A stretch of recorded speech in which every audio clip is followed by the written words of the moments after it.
রানা তিশাদের পেছনেই দাঁড়িয়েছিল। রানা ওই ছেলেগুলোর দিকে তাকিয়ে থাকে এক দৃষ্টিতে। রনি তিশাকে যেন চোখ দিয়ে গিলে খাচ্ছে। রানা এগিয়ে যায় তিশার কাছে, তিশার সামনে এসে দাঁড়ায়, অতসীকে বলে, খেতে যা, তোর মা ডাকছে। আচ্ছা ভাইয়া। রানা তিশার দিকে তাকায়, চোখে ওর পাওয়ারি চশমা। তিশা আর চোখে রানার দিকে তাকিয়ে একটু বিরক্তি প্রকাশ করলো। হালকা চাপা রাগ নিয়ে রানাকে বলে, কি ব্যাপার, তুমি সামনে এসে দাঁড়ালে? দেখছো তো সেলফি উঠাচ্ছি, আর এভাবে তাকিয়ে কি দেখছো? তোমার নজর তো সুবিধা ঠেকছে না। খেতে যাও, বাইরে থেকো না। আমার খেতে ইচ্ছে করছে না, আর এখানকার জায়গাটা তো সুন্দর। তুমি যাও খেতে, এখানে কি করছো? তিশা কথাগুলো বলে রানার পেছনে থাকা 4 জন ছেলের দিকে তাকায়। তিশা ছেলেগুলোর মধ্যে থাকা সবচাইতে বেয়াদব ও খারাপ ছেলে রনির দিকে তাকিয়ে মুচকি হাসল। রনি যেন উন্মাদ হয়ে যায়, শান্তকে বলে, ইস, এমন একটা মাল আমাদের দেশে থাকবে? আহা, ভাবি নাই। আমার দিকে তাকিয়ে হাসি দিয়েছে। সিগন্যাল পাক্কা, মালটারে আমার লাগবে।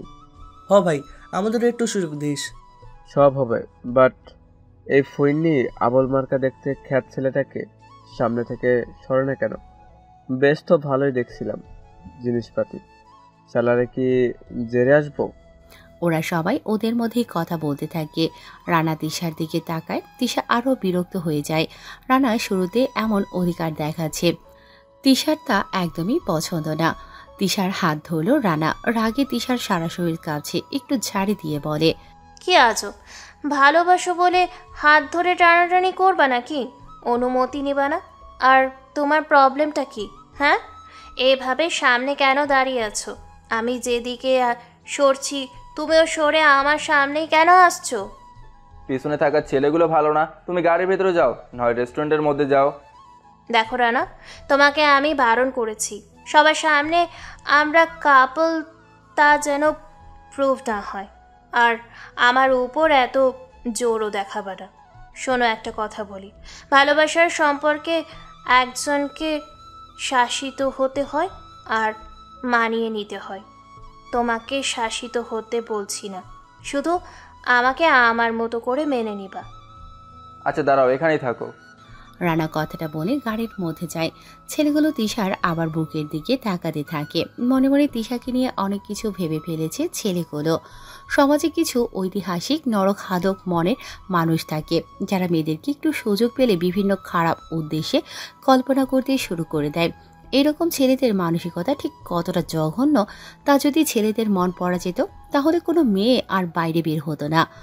রনি বসা থেকে উঠে দাঁড়ায়, তিশার কাছে আসার চেষ্টা করে। তিশা আরও হাসি দেয়।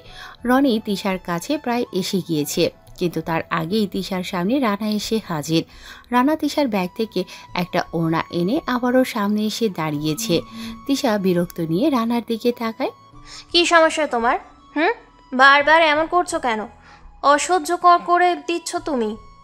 তুমি যাবে না তো ভেতরে, তাই তো?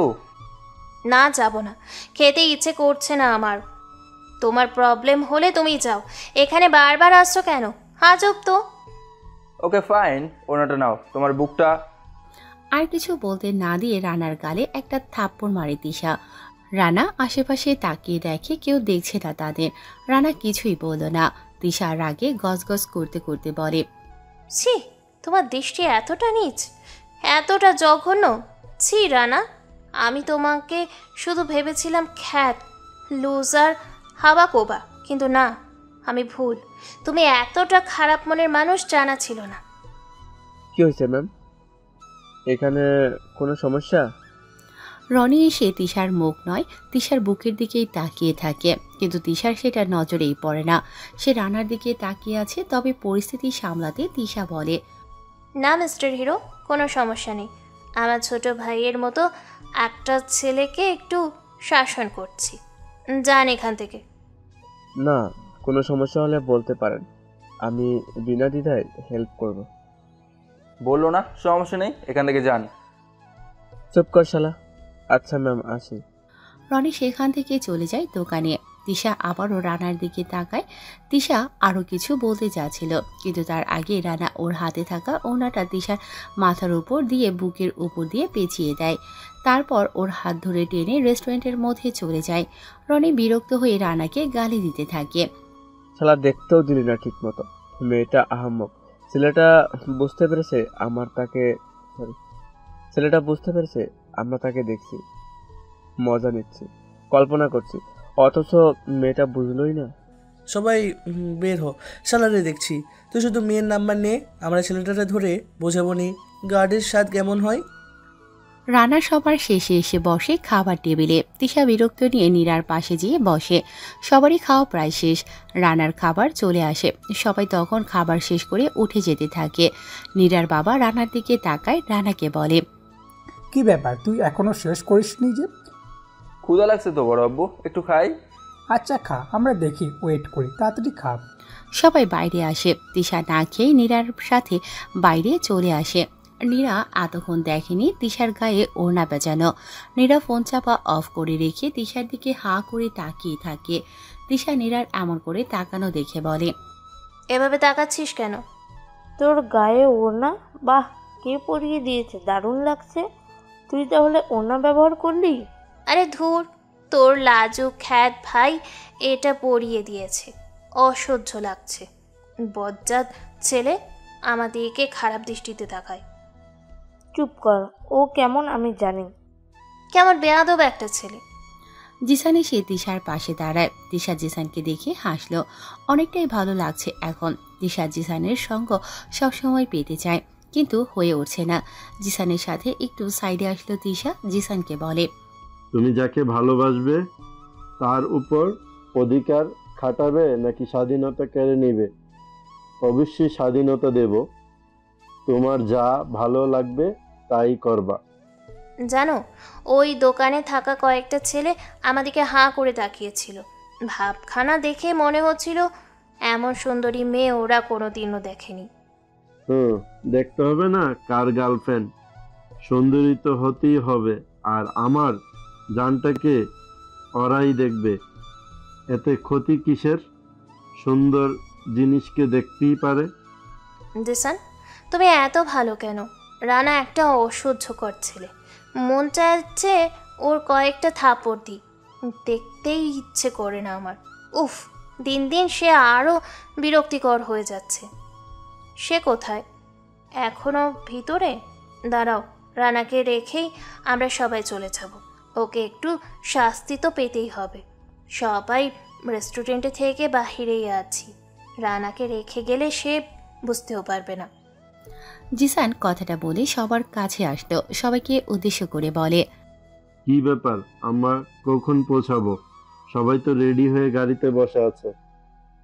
সবাই উঠো, দেরি কেন করছো তোমরা? জিসান সবাইকে গাড়িতে উঠিয়ে দেয়। নীরার বাবা ফোনে কথা বলছিলেন। তিনি এসে শুধু জিসানকে জিজ্ঞাসা করে, সবাই কি গাড়িতে উঠেছে? হ্যাঁ, বড় আব্বু উঠছে। চলো তো তাড়াতাড়ি গ্রাম ঘুরবো। সবাই গাড়িতে উঠে বসলো। রনি জানালার কাছে আসে। তিশা একটা কাগজে ওর নাম্বার লিখে দিয়ে জানালা দিয়ে কাগজটা ছুঁড়ে দেয়।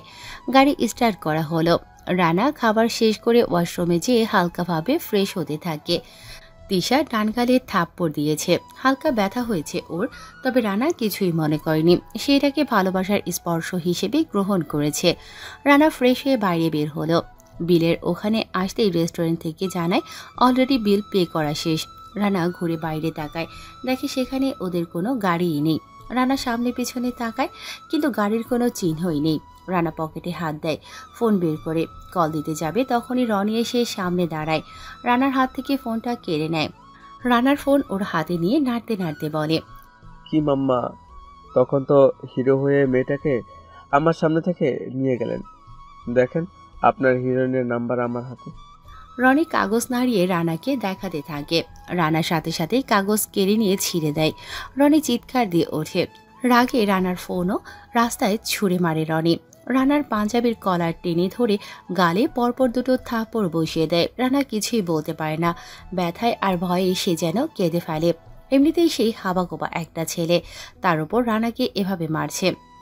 ভাই আমাকে কেন মারছেন? তুই ওর নাম্বার ছিঁড়ে দিয়েছিস কেন?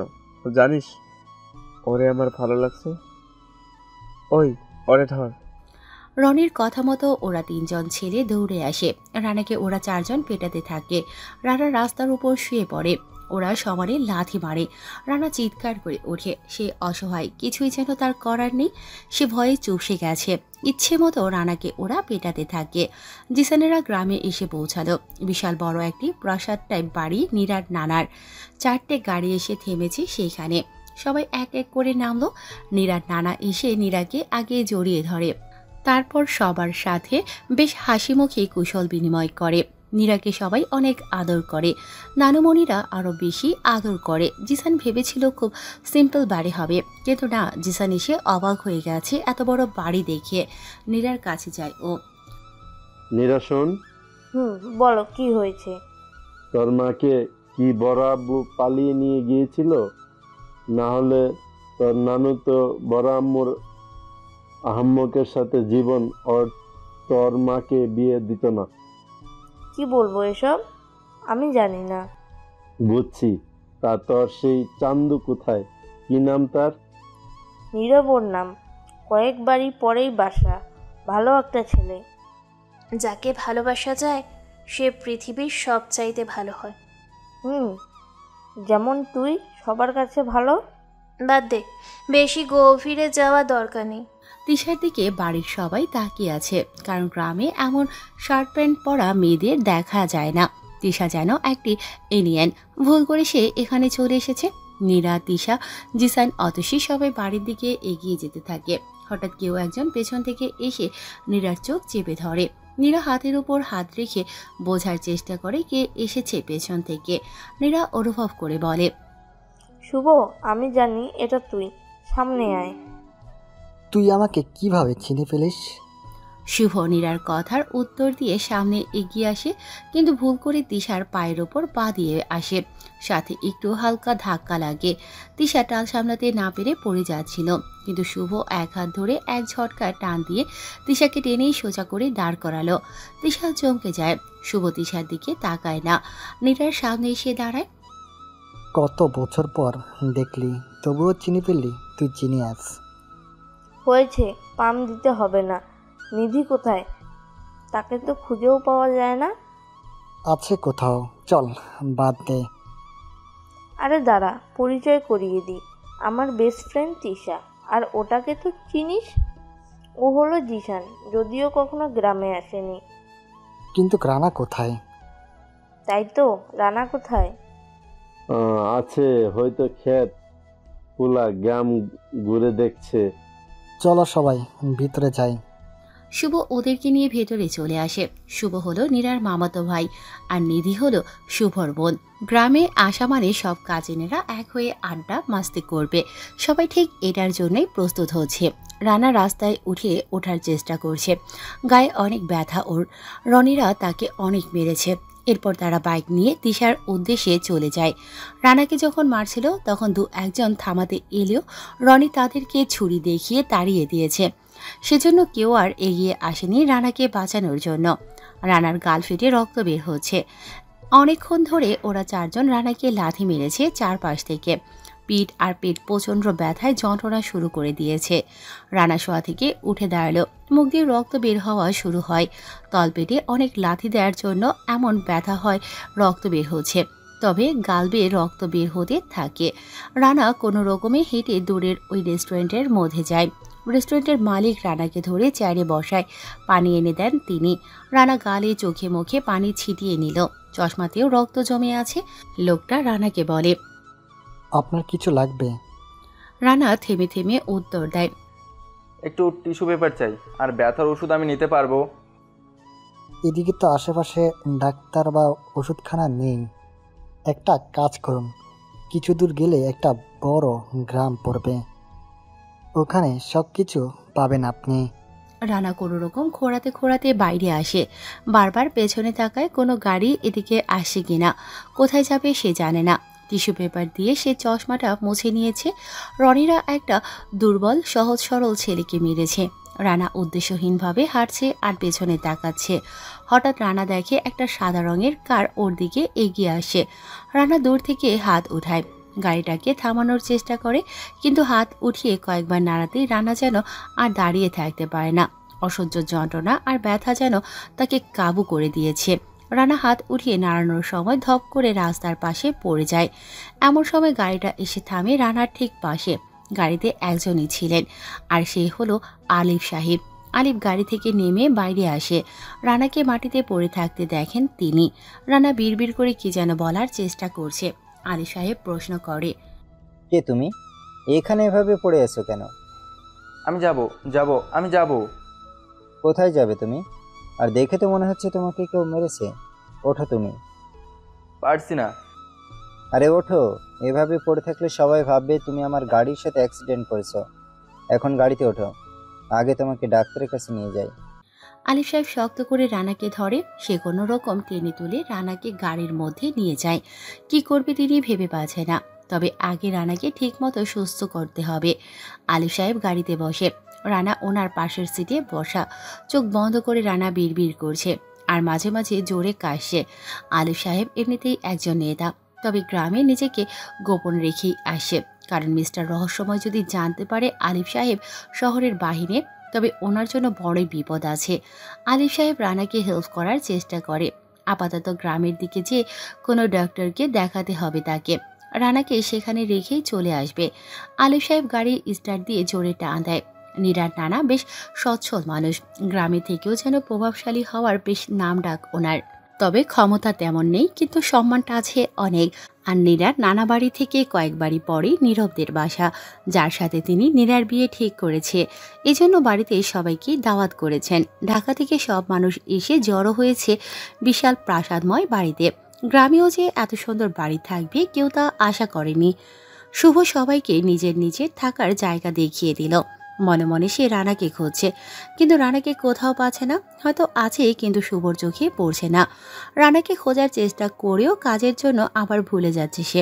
সবাই এতটাই ব্যস্ত যে রানা আসেনি এটা কারো চোখেও পড়ছে না। সবাইকে খাবার দেয়া হয়। তিশা ড্রেস চেঞ্জ করে খাবার টেবিলে এসে বসেছে। নীরার নানা বাড়িতে ছেলে থেকে মেয়েদের সংখ্যা বেশি, তবে সবচাইতে স্মার্ট যে ছেলেটা আছে সে হলো শুভ। আর শুভ এখনো অবধি তিশার দিকে তাকায়নি। ওদিকে জিসান মনে মনে নিধিকে খুঁজছে, কারণ বাড়িতে এত আত্মীয় আসা সত্ত্বেও যে মেয়ে বাইরে আসে না, সেই মেয়েকে জিসান দেখার জন্য মনে মনে বেশ এক্সাইটমেন্টে আছে। তাছাড়া মেয়েগুলো জিসানকেও যেন একটু বেশি হাইপ করছে। জিসান এগুলো এনজয় করলেও তিশা কিন্তু জিসানের দিকে তাকিয়ে বেশ জেলাস হচ্ছে। এজন্য তিশা শুভর সাথে চান্স নেওয়ার চেষ্টা করে। তিশা নীরার পাশে বসেছে। হালকা জলযোগের ব্যবস্থা করা হয়েছে। শুভ খাবার টেবিলের তত্ত্বাবধানে আছেন। শুধু শুভ নয়, শুভর সাথে জাইন, তপু ওরা আছে। জাইন আর তপু হলেও শুভর বেস্ট ফ্রেন্ড। শুভ নীরার কাছে আসে খাবার বেড়ে দিতে। নীরাকে দিয়ে সে চলেই যাচ্ছিল, তখনই তিশা বলে, নীরা, তোর কাজিন এমন কেন? আমার প্লেটে যে খাবার নেই সেটা কি তিনি দেখছেন না? সরি। সরি কিসে? আদব কায়দা নেই, খাবার দিন। শুভ আর চোখে তিশার দিকে তাকায়। তিশার প্লেটে খাবার যা আইটেম ছিল সব একসাথে একেবারে অনেকগুলো ঢেলে দিয়ে দূরে এসে দাঁড়ায়। তিশা চোখ বড় বড় করে অবাক হয়ে শুভর দিকে তাকায়। নীরা অতসী সবাই হাসতে থাকে। নীরা বলে, ওভাবে তাকিয়ে লাভ নেই, শুভ ওরকমই। কেউ তোকে অর্ডার করে না, কারো কিছু দরকার হলে তাকে শুধু বললেই হবে তুই জারি দিয়েছিস। এবার বুঝলি তো কেমন লাগে? তোর ভাইকে তো আমি পরে দেখি কেমন অ্যাটিটিউড দেখায়। বেশি ভাব কম নিতে বলিস আমার সামনে। তৃষা কি সেটা তো ও জানে না। এমন কাঁদাবো যে টিস্যু পেপারও বিরক্ত হয়ে যাবে চোখের পানি দেখতে দেখতে। তুই আমার সব কাজিনদের ছাড়লি না, তবে নিশ্চিত তুই শুভর ব্যাপারে ফেল হবি। আর তুই যা শুরু করেছিস, 12 ভাতারি ওয়ার্ডটা তোর পেতে আর বেশি দেরি নেই। কি যা তা বলছিস? আচ্ছা সরি। চুপ কর। 12 ভাতারি কথাটা তো আমার জন্য কম হয়, আরও বেশি হবে। 24-48। ও মা গো, ভাবলাম রাগ করছিস। রানা খা। আচ্ছা, এই রানাটা কোথায় গিয়েছে? কি জানি। দেখ কোথায় বসে আছে। ঢং দেখলে বিরক্ত লাগে, খালি অধিকার দেখায় আমার উপর। ভালোবাসা বস, বুঝবা না তুমি। আম্মু এখনো রানাকে খুঁজেনি। রানা যে এখানে নেই বা বাইরে আছে তা জানতে পারলে এতক্ষণ সব তোড়পাড় করতো। তিশা চুপচাপ খেতে থাকে। তিশার পাশে আরো দুজন নীরার মেয়ে কাজিন এসে বসে। জিসান খাবার টেবিলে নিচ দিয়ে তিশার পা ছোঁয়ার চেষ্টা করছিল। জিসান একটু পা বাড়াতেই কার সাথে যেন পায়ে স্পর্শ লাগে। এমনিতে জিসান স্টাইলিশ ছেলে, মেয়েরা একটু গুরুত্বই দিচ্ছিল, তবে জিসান এমন কাজ করবে তা তিশার পাশে বসা একটি মেয়ের যেন কল্পনাতেও ছিল না। মানে জিসান তিশার নয়, অন্য একটি মেয়ের পায়ের সাথে পা ঠেকিয়ে বসে আছে। মেয়েটাও ইশারাতে জিসানকে দেখে হাসতে থাকে। শুভ, জাইন আর তপু দাঁড়িয়ে আছে দূরে। শুভ দেখে ওর বোন নিধি সিঁড়ির উপরে বেশ দূরেই দাঁড়িয়ে আছে। নিধি দেখতে বেশ সুন্দরী, তবে বাড়ির বাইরে তেমন বের হয় না। সে দূরে দাঁড়িয়ে সবার দিকে তাকিয়ে দেখছে, কিন্তু যাকে দেখার জন্য সে এসেছে তাকেই খুঁজে পাচ্ছে না। মনে মনে বলল, রানা কোথায়? ছেলেটা যে কি করে? কাল রাতেও তো বলল সবার আগে আমার সাথে এসে দেখা করবে, কিন্তু এখানে নেই। অসহ্য। নিধি নিজের রুমের দিকে যায়।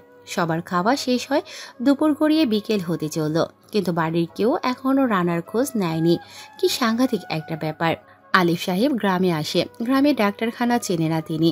ভাবতে থাকে কি করবেন। হঠাৎ মনে পড়ে তার ভাগ্নের কথা। ফোন বের করে নীরবকে কল দেয়। নীরব বাড়িতেই ছিল। নীরব বলে, মামা কোথায় তুমি? মা তোমাকে খুঁজছে, অথচ তোমার কোনো পাত্তা নেই। এত সময় তো লাগার কথা না। তোমাদের গ্রামের বাজারে এসে দাঁড়ালাম মাত্র, একটা ঝামেলা হয়ে গেছে। কি ঝামেলা? আমি কি আসবো? আসলে ভালো হয়।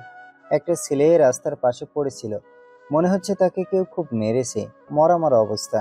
সাথে করে আনতে হলো। ওদিকে তো কোথাও ডাক্তার পেলাম না, চলে আয়।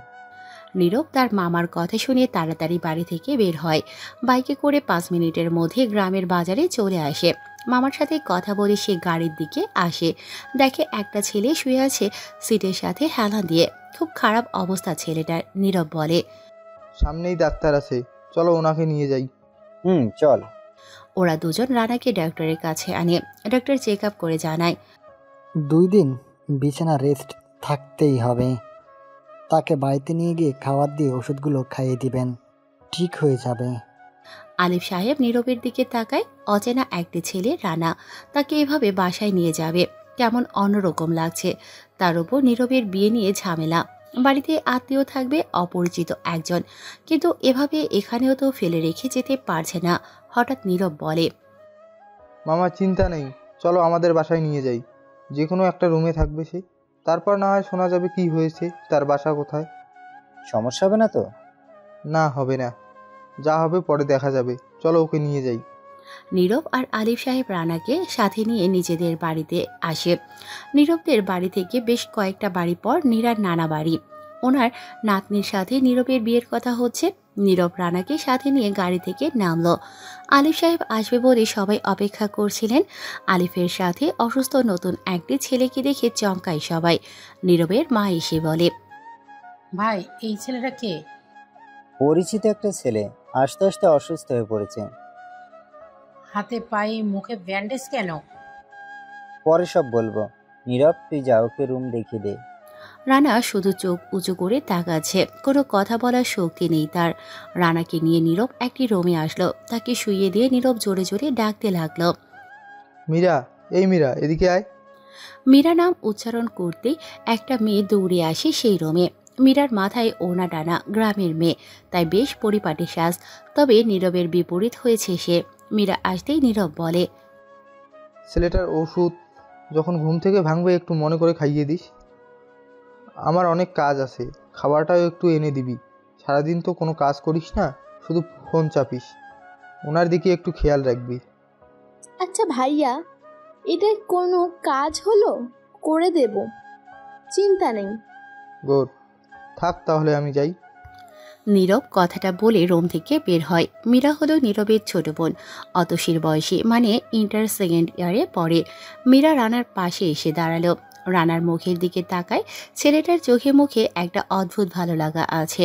মীরা একবার খুব কাছে গেল, রানার চোখ থেকে চশমাটা খুলল ও মীরা একটু দুষ্টু, তবে সবার সাথে ভালো ব্যবহার করে। রানা চশমা ছাড়া মুখের দিকে তাকায়, কেমন যেন বেমানান লাগছে তার কাছে। মীরা রানার চশমা নিজের চোখে পরে নিল, সাথে সাথেই মাথা হালকা ঘুরে দিয়ে মীরাকে ধপ করে বিছানায় বসতে বাধ্য করে রানার পাওয়ারি চশমাটা। মীরা একা একা বলে, কানা ছেলে এত পাওয়ারওয়ালা চশমা ইউজ করে কেন? ছেলেটাকে মামা তো বলেননি, ছেলেটাকে ভাইয়ের বন্ধু? না না, ভাইয়ের থেকে ছোট হবে। তাহলে কে? বেশ মিষ্টি দেখতে তো ছেলেটা। হুর ছেলে কি মিষ্টি দেখতে হয়, মেয়েরা হয় মিষ্টি। মীরা রানার চশমা নাড়াতে নাড়াতে কথাগুলো ভাবতে থাকে। রানার মুখের দিকে তাকিয়ে রানা অঘরে ঘুমোচ্ছে, আর মীরা পাশে বসেই আছে। ছেলেটার মুখে এত মায়া, সেই ছেলেকে কারা মেরেছে বা কি হয়েছে, কেন হয়েছে, সব কিছু বসে বসে মীরা ভাবতে ব্যস্ত। আলফাজ সাহেব পায়চারি করছে অনেক সময় ধরে, বেশ কিছু সময় হলো ওনার ছেলে কোনো খোঁজ নেই। প্রতিদিন একবার করে হলেও ওনার ছেলে তার সাথে কথা বলতো, কিন্তু আজকে একবারও খোঁজ পাননি তিনি। হঠাৎ ওনার ফোন বেজে ওঠে, স্ক্রিনে তাকিয়ে দেখে অর্কের নাম্বার থেকে কল এসেছে। তিনি ফোন রিসিভ করে। হ্যালো স্যার, আমরা আসছি আপনার কাছে। শুনলাম পুলিশ নাকি ঝামেলা করছে, দেখি ব্যাপারটা। আমার ছেলে কোথায়? সাথেই আছে, সেই আপনাকে ফোন দিতে বলল। আচ্ছা, তাকে পাঠিয়ে দাও, তোমাদের আসার দরকার নেই। অর্ক ফোন কেটে দেয়। অর্কের সামনে দাঁড়িয়ে আছে মিস্টার রহস্যময় ছেলেটা। ডান হাতে তার সিগারেট, জ্বলন্ত সিগারেট এমনিতেই পুড়ে যাচ্ছে, মাঝে মাঝে 1 থেকে 2 টান দিচ্ছে সে। অর্ক বলে, ভাই স্যার যেতে বলেছে। মিস্টার রহস্যময় ছেলেটা হাত থেকে সিগারেট ফেলে দিল, পায়ের সাথে পিষে বাইকের দিকে এগিয়ে যায়। বাইকের চাবি ঠিকভাবে বসিয়ে সেলফ স্টার্ট দিয়ে বাইকে টান দেয়। অর্করা দাঁড়িয়ে থাকে। মিস্টার রহস্যময় অনেকটাই দূরে চলে এসেছে। পরিচিত জায়গা থেকে বাইকের স্পিড তুলে সে অনেকটাই দূরে চলে আসে। রাস্তার একপাশে বাইক রাখে ও পেছনে ঘুরে তাকায়। অর্ক বা চেনা কেউ নেই সেখানে। সে মাথা থেকে হেলমেট খুলল, হেলমেটটি বাইকের উপর রেখে মুখ থেকে মাস্কটাই খুলে ফেলল। মাস্কের দিকে তাকিয়ে মিস্টার রহস্যময় কিছু সময় ধরে শব্দহীন হাসি দিল। তারপর পকেট থেকে লাইটার বের করে মাস্কে আগুন ধরিয়ে জোরে জোরে হাসতে থাকে সে। রাস্তার পাশে ডোবাতে মাস্কটি ছুঁড়ে মারে তিনি। তারপর একটি সিগারেটের জ্বালায় সিগারেটে টান দিয়ে বলে, মিস্টার নোফেস এখন সবার সামনে দাঁড়িয়েছে, কিন্তু তাকে চেনার আর দেখার মতো কেউই নেই। ইস্তাক, তোমার সাথে তো দেখা হবেই আমার, কিন্তু সেটা সময়ে নয়, অসময়ে দেখা হবে। মিস্টার রহস্যময় হেলমেট পরে নিল, তারপর বাইকের উপর চেপে বসে বেশ জোরেই বাইক চালাতে থাকে।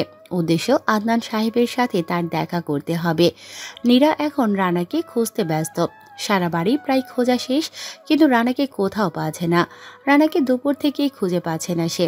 এটা যদি ওর মা জানতে পারে, মানে নীরার মা জানতে পারে, তাহলে অনেক ঝামেলা সৃষ্টি হবে। তাই কাউকে বলছে না নীরা। নীরা ওপর থেকে নিচে নেমে আসছে। তখনই নিধি এসে সামনে দাঁড়ায়। নিধিকে দেখে নীরা বলে, তোর সাথে কথা নেই, আমি এসেছি, দেখা করেছি। সরি আপু, দেখা করতামই, তবে সবার আড়ালে। বুঝছি। তো কি খবর বল। আপু, রানা আসেনি, তাকে রেখে তোমার চলে এসেছো? কেন তাকে আননি গ্রামে? আবির তো ছিলই, কিন্তু এখন যে কোথায় সেটাই জানি না। খুঁজছি তাকে, ওর ফোনটাও অফ। ভাইয়াকে বলো রানাকে খুঁজে আনতে। শুভকে তো খুঁজছি ওকে, দেখি কি করা যায়। চিন্তা করিস না, শুভকে বলছি আমি। নীরা শুভকে খোঁজার জন্য বাইরে আসে। শুভ নেই সেখানে, ওর বন্ধুরা দাঁড়িয়ে আছে, কিন্তু ওর বন্ধুদের সামনে তিশাও দাঁড়িয়ে আছে। তপু আর জাইন তিশাকে দেখতে ব্যস্ত। নীরা এসে দাঁড়ায় তপুদের সামনে। শুভ কোথায় রে? গিয়েছে কোথায় জানি না, বললো আসছি। নীরা, এটা তোর বান্ধবী সিঙ্গেল নাকি? কেন রে, কি দরকার? ভাব দেখে মনে হচ্ছে সিঙ্গেল। তপু থাক, আমি কথা বলে আসি। দেখলি না কেমন করে হাসছে মেয়েটা? আমি প্রপোজ করব ভেবে রেখেছি। মেয়ে দেখলে প্রপোজ করতে হয় বেয়াদব? যা সামনে থেকে। তিশা আসে নীরার পাশে, জাইনকে উদ্দেশ্য করে বলে, কি ব্যাপার নীরা? ওনাদের সাথে আমার পরিচয় করিয়ে দিবি না? নে তুই পরিচয় হ, ভালো লাগলে না যা খুশি কর। মীরা কথাটা বলে সেখান থেকে চলে যায়। তিশা, জাইন আর তপুর দিকে তাকায়। তপু যেন ফিদা হয়ে গেছে তিশাকে দেখে। তপু বলে, আমি তপু, আপনাকে একটা কথা বলতে চাচ্ছিলাম। পছন্দ করে ফেলেছেন আমাকে, তাই না? কিন্তু আমার তো এসবে কোনো ইন্টারেস্ট নেই। আমি তাকেই ভালোবাসবো যাকে বিয়ে করতে পারবো। আপনাকে নিজের করে নেওয়ার যথেষ্ট দিক আছে আমার। তাই নাকি? মনে হচ্ছে সিঙ্গেল লাইফটা থেকে বের হব। আর যদি কেউ আমাকে প্রপোজ করতো, আমি মনে হয় দেখতে বাজে। আপনি এত মিশুক, ফ্রিলি কথা বলেন। আহা, গ্রামে প্রথমবার এসেছি, আর বাড়ি থেকে কখনো আব্বু বের হতে দেয় না। ছেলেদের সাথে কখনো এভাবে কথা বলা হয়ে ওঠেনি আমার। তাই ভেবেছি আপনারা ইজি হয়ে কথা বলবেন, আমারও ভালো লাগবে। আমাকে বেয়াদব মেয়ে ভাবছেন, তাই না? না না, একদমই না। আপনাকে দেখেই বোঝা যায় আপনি অনেক ভালো। আমাদের সাথে যত খুশি কথা বলতে পারেন। হ্যাঁ পারি, তবে এমন একটা স্পেশাল মানুষ থাকা দরকার যার সাথে রাত জেগে কথা বলতে পারবো, আমার কেয়ার নেবে, আমাকে খুব ভালোবাসবে। সব হবে, শুধু আপনি অনুমতি দিন। বাই। তিশা তার টপারের কাজ শুরু করে দিয়েছে। জিসান দূর থেকেই এগুলো দেখছে। তিশা ঘুরে তাকিয়ে দেখে জিসান তাকে দেখছে। সে তাড়াতাড়ি জিসানের কাছে যায়। জিসান একটু রাগ দেখানোর ভঙ্গিতে চলে যেতে চায়, কিন্তু তখনই তিশা বলে, আমি পেয়েছি। মানে কি পেরেছ? তোমাকে রাগাতে। এটাই নীরার সাথে বাজি ছিল। তুমি নাকি আমি কোনো ছেলের সাথে কথা বললে রাখবে না, বাট নীরা ভুল, আমি ঠিক। আর বলো না, ছেলেগুলো নাকি একটা মেয়েকে পছন্দ করে। নীরাকে বলছিল হেল্প করতে। নীরা তো নীরবের সাথে ব্যস্ত, সেই জন্য আমি হেল্প করে দিচ্ছি। আর শোনো, তুমি কিন্তু কোনো মেয়ের সাথে কথা বলবে না। আমি কোনো ছেলের সাথে কথা বলি না প্রয়োজন ছাড়া। সো যদি তোমাকে দেখেছি কথা বলতে, দেখোই, তোমার খবর আছে। জিসান তিশার এমন ভালোবাসাময় শাসন দেখে আরও ইমপ্রেস হয়ে যায়। দুজনে অনেকটা সময় কথা বলতে থাকে। রানা হালকা চোখ মেলে তাকায়। গায়ে প্রচণ্ড ব্যথা অনুভব করে সে। হাতে আর পেটে যেন আরও বেশি ব্যথা হয়েছে। রানা কোনোরকমভাবে নড়ার চেষ্টা করলো। তখনই এক সুপ্ত মিষ্টি মেশানো কড়া ধাঁচের চিকন স্বরে মীরা রানাকে বলে, এই মিস্টার কানা, একদম ওঠার চেষ্টা করবেন না। যদি ব্যথা পান তাহলে ভাইয়া আমাকে সহ আপনাকে উপর থেকে ফেলে দিবে। চুপচাপ শুয়ে থাকেন। রানা কথাগুলো শুনে ভালো মতো চোখ মেলে তাকালো সামনের দিকে। একটা অপরিচিত মেয়ে বসে রানার চশমা নিয়ে নেড়ে চেড়ে দেখছে আর রানার দিকে তাকিয়ে আছে। রানা মেয়েটার ইন্দ্রজালিত চেহারার দিকে নিষ্পদক তাকিয়ে থাকে। মীরা মেয়েটার গায়ের রং ফর্সা না, দেখতে কালো, কিন্তু রানার চোখের গভীরতায় মীরা যেন এক জোনাক পোকা। কি মায়া দুটি চোখে! মীরা অতটাও কালো না যে বিরক্ত হবে মানুষ। মীরার চোখের দিকে তাকিয়ে রানা যেন কোথায় হারিয়ে গেল। রানার এমন হাঁ করে তাকানো দেখে মীরা খিলখিল করে হাসতে থাকে। ওর খিলখিলিয়ে হাসির শব্দ যেন বদ্ধ ঘরের প্রতিধ্বনিত হচ্ছে। রানা উপলব্ধি করে নারী সে তো কোনো পদ্মফুল, হোক সে শুকনো তবুও সে ফুলিত। নারীর হাসির শব্দেও মাদকতা থাকে। মীরা রানার চোখের সামনে হাত এনে ঠাস করে একটা চুটকি বাজালো। রানা চমকে যায়। মেয়েরা এটা দেখে আরও হাসতে থাকে। মেয়েটা বেশ হাসতেই পারে। রানা একটু লজ্জা পেল। মীরা হাসতে হাসতে বলে, এই শুনুন, আপনার নাম ধাম কিন্তু জানি না। আপনি একটা চোর। অপরিচিতরা সবগুলোকে আমার চোর মনে হয়। আমি চোর না। তাহলে কে আপনি? আমি রানা। আমি কোথায়? আপনি কোথায় আছেন জানেন না? আপনি আছেন আমাদের বাড়িতে। আপনি একটু উঠতে পারবেন, মানে বসতে পারবেন। খাবার খেতে হবে, তারপর ওষুধ। আচ্ছা, কিন্তু আমার চশমাটা দিন। আপনি তো আবার কানা। মিস্টার কানা, চশমা ছাড়া আপনার চোখ দুটো কিন্তু অনেক কিউট, মানে খরগোশের মতো। রানা কিছু বলল না, শোয়া থেকে বসার চেষ্টা করলো, কিন্তু রানার দুর্বল শরীর দেখে মীরা বলে, থাক, আপনার কষ্ট করতে হবে না, আসুন। মীরা এগিয়ে যায় রানার দিকে। মীরার ওড়না দিয়ে রানার চশমাটা মুছে ওর চোখে পরিয়ে দেয় সে।